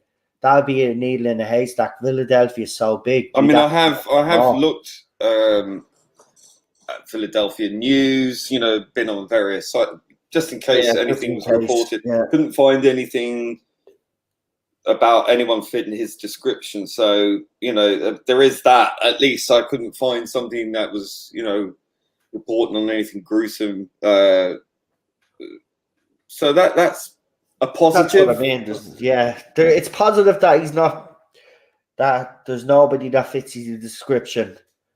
But at the same time, as I said, without a name, right, even if we do have a photograph, it's a needle in a haystack. We'd literally have to be over in Philadelphia ourselves, basically circulating that photograph all over until someone recognised him or a neighbour. Is he on Facebook? Maybe he has more private information on that.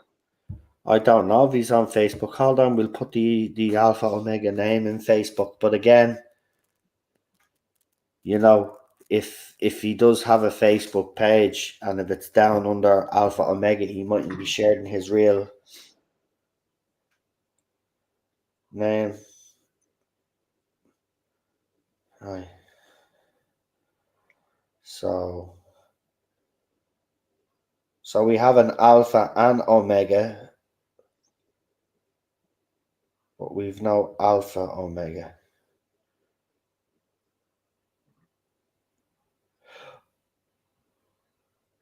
Hold on. I want to try something. I remember ages ago when you put in his channel name, Alpha Omega, a different name came up though, didn't it? If I'm correct. But there's a lot of them. That's the thing. It's quite common. Yeah, but he has his logo. It have his logo. Alpha Omega. Hold on. I want to try something here.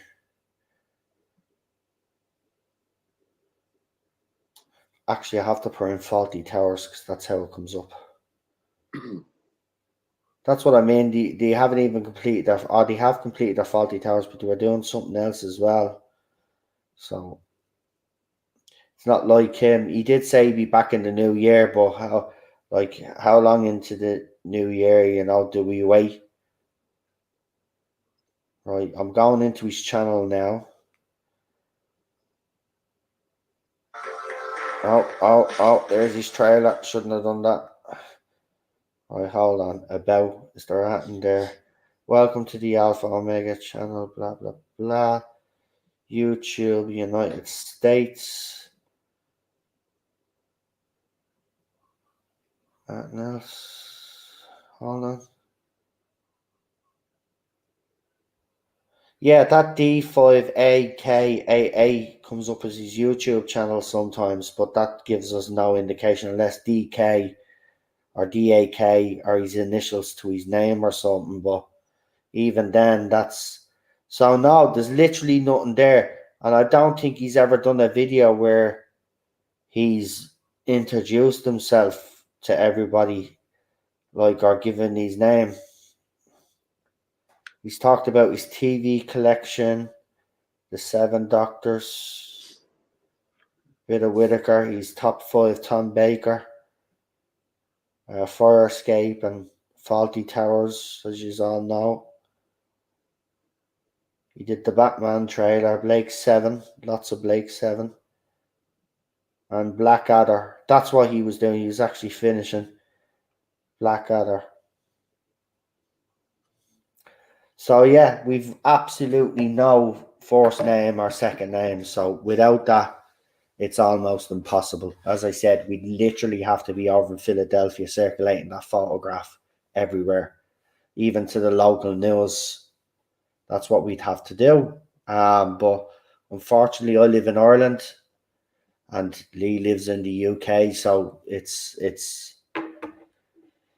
almost impossible. So we just have to keep just putting the word out there, and hopefully someone hears us one night and knows who he actually is. Well, that's why I just feel a bit bad that I never asked him his name, because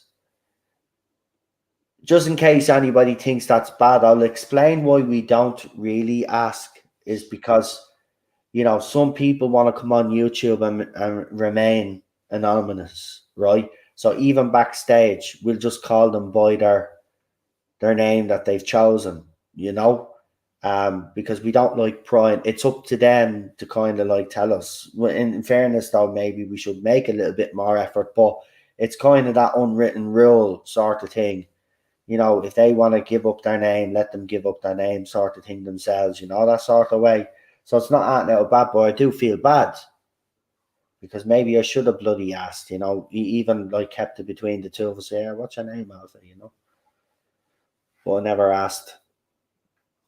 So yeah. Well, it's almost, you always feel rude to us because you think, well, if they want you to know, they'll tell you. That's what I mean as well. That's another thing as well. But look, that's why a lot of us, like, I don't mind that people know my name. If I could do it all again, would I let people know my name? No, probably not, because it would save an awful lot of hassle that I got. But what's done is done. But I can understand why YouTubers out there don't want to divulge their name. But maybe the next time I'll just ask, and if they say they don't want to tell me, then at least I know. So yeah. But look, we'll leave it there anyway. If we find out or we hear we're keeping our ear to the ground anyway. There's not much, as I said, we can do, but we're just trying to get it out there as much as possible. I think I'll find that tweet that I threw up a few weeks back of his photograph, and I'll retweet it again just to remind people. But yeah, we'll keep our ear to the ground for sure. And if we know that, we'll definitely let you all know. But look, we'll leave it there. I'll see you tomorrow for some classic Who. Obviously, we did the Dalek invasion, so the one after Dalek invasion was someone already told me, but we forget. But don't worry, you will know, because when I throw up the stream, you will know what episode we're doing anyway. So yeah, we'll be doing that, and then we're back for some new Who then on Sunday. So look, have a good weekend. Look after yourselves. Lee, thank you for coming on talking about Tom Baker. Sorry, thanks for having you. No problem. Really appreciate it. And I want to thank everybody in the chat as well for turning out. We've had a consistent 30 people watching us all night. We're down to 27 now because we're obviously how many were hate watching? It doesn't matter though. We still had 30 consecutive. We had 30 continuous viewers. So thank you for that. Really appreciate it. Your support is much appreciated, as you know. If you haven't subscribed to the channel, you know what to do.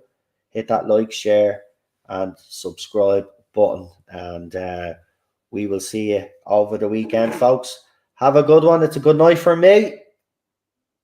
And it's a good night from From him. From him. Me. Him. Them. Him. That They, one. them. That one. Yeah. You know, the one, you know, the Tom Black Baker one. panel. Yeah. Yeah, the Tom Baker one. Oh, Yeah. me. Yes. Yeah, the Tom Would Baker. you like a jelly bean? Yeah. Good night, folks. Have a good one. Bye. Oh, by the way, Bye. thanks to moderators as well. You always keep the chat safe for everybody as well. So I just want to say thank you to you guys as well. But good night. See you all soon. Have a good one. I'm off to do, by the way, actually, I have been gaming on the other channel over the last couple of nights. So if you want to see me try drive a dirt car, come and see me do some car racing. And then I've been playing zombies as well. So if you want to come and see me kill some zombies, I'll be doing that as well later on. We have 289 subscribers on the other channel. I just can't believe it. Seriously. So thank you very much. I didn't think anybody would want to watch me gaming. Now I will get a proper camera, the PlayStation one.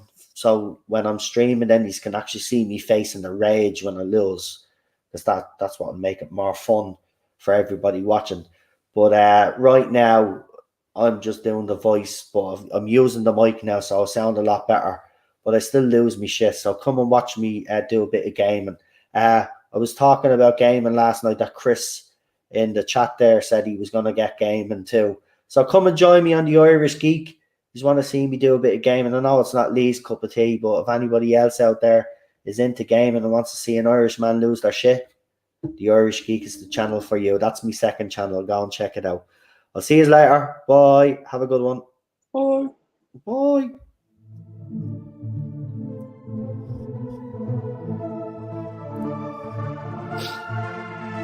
There shall be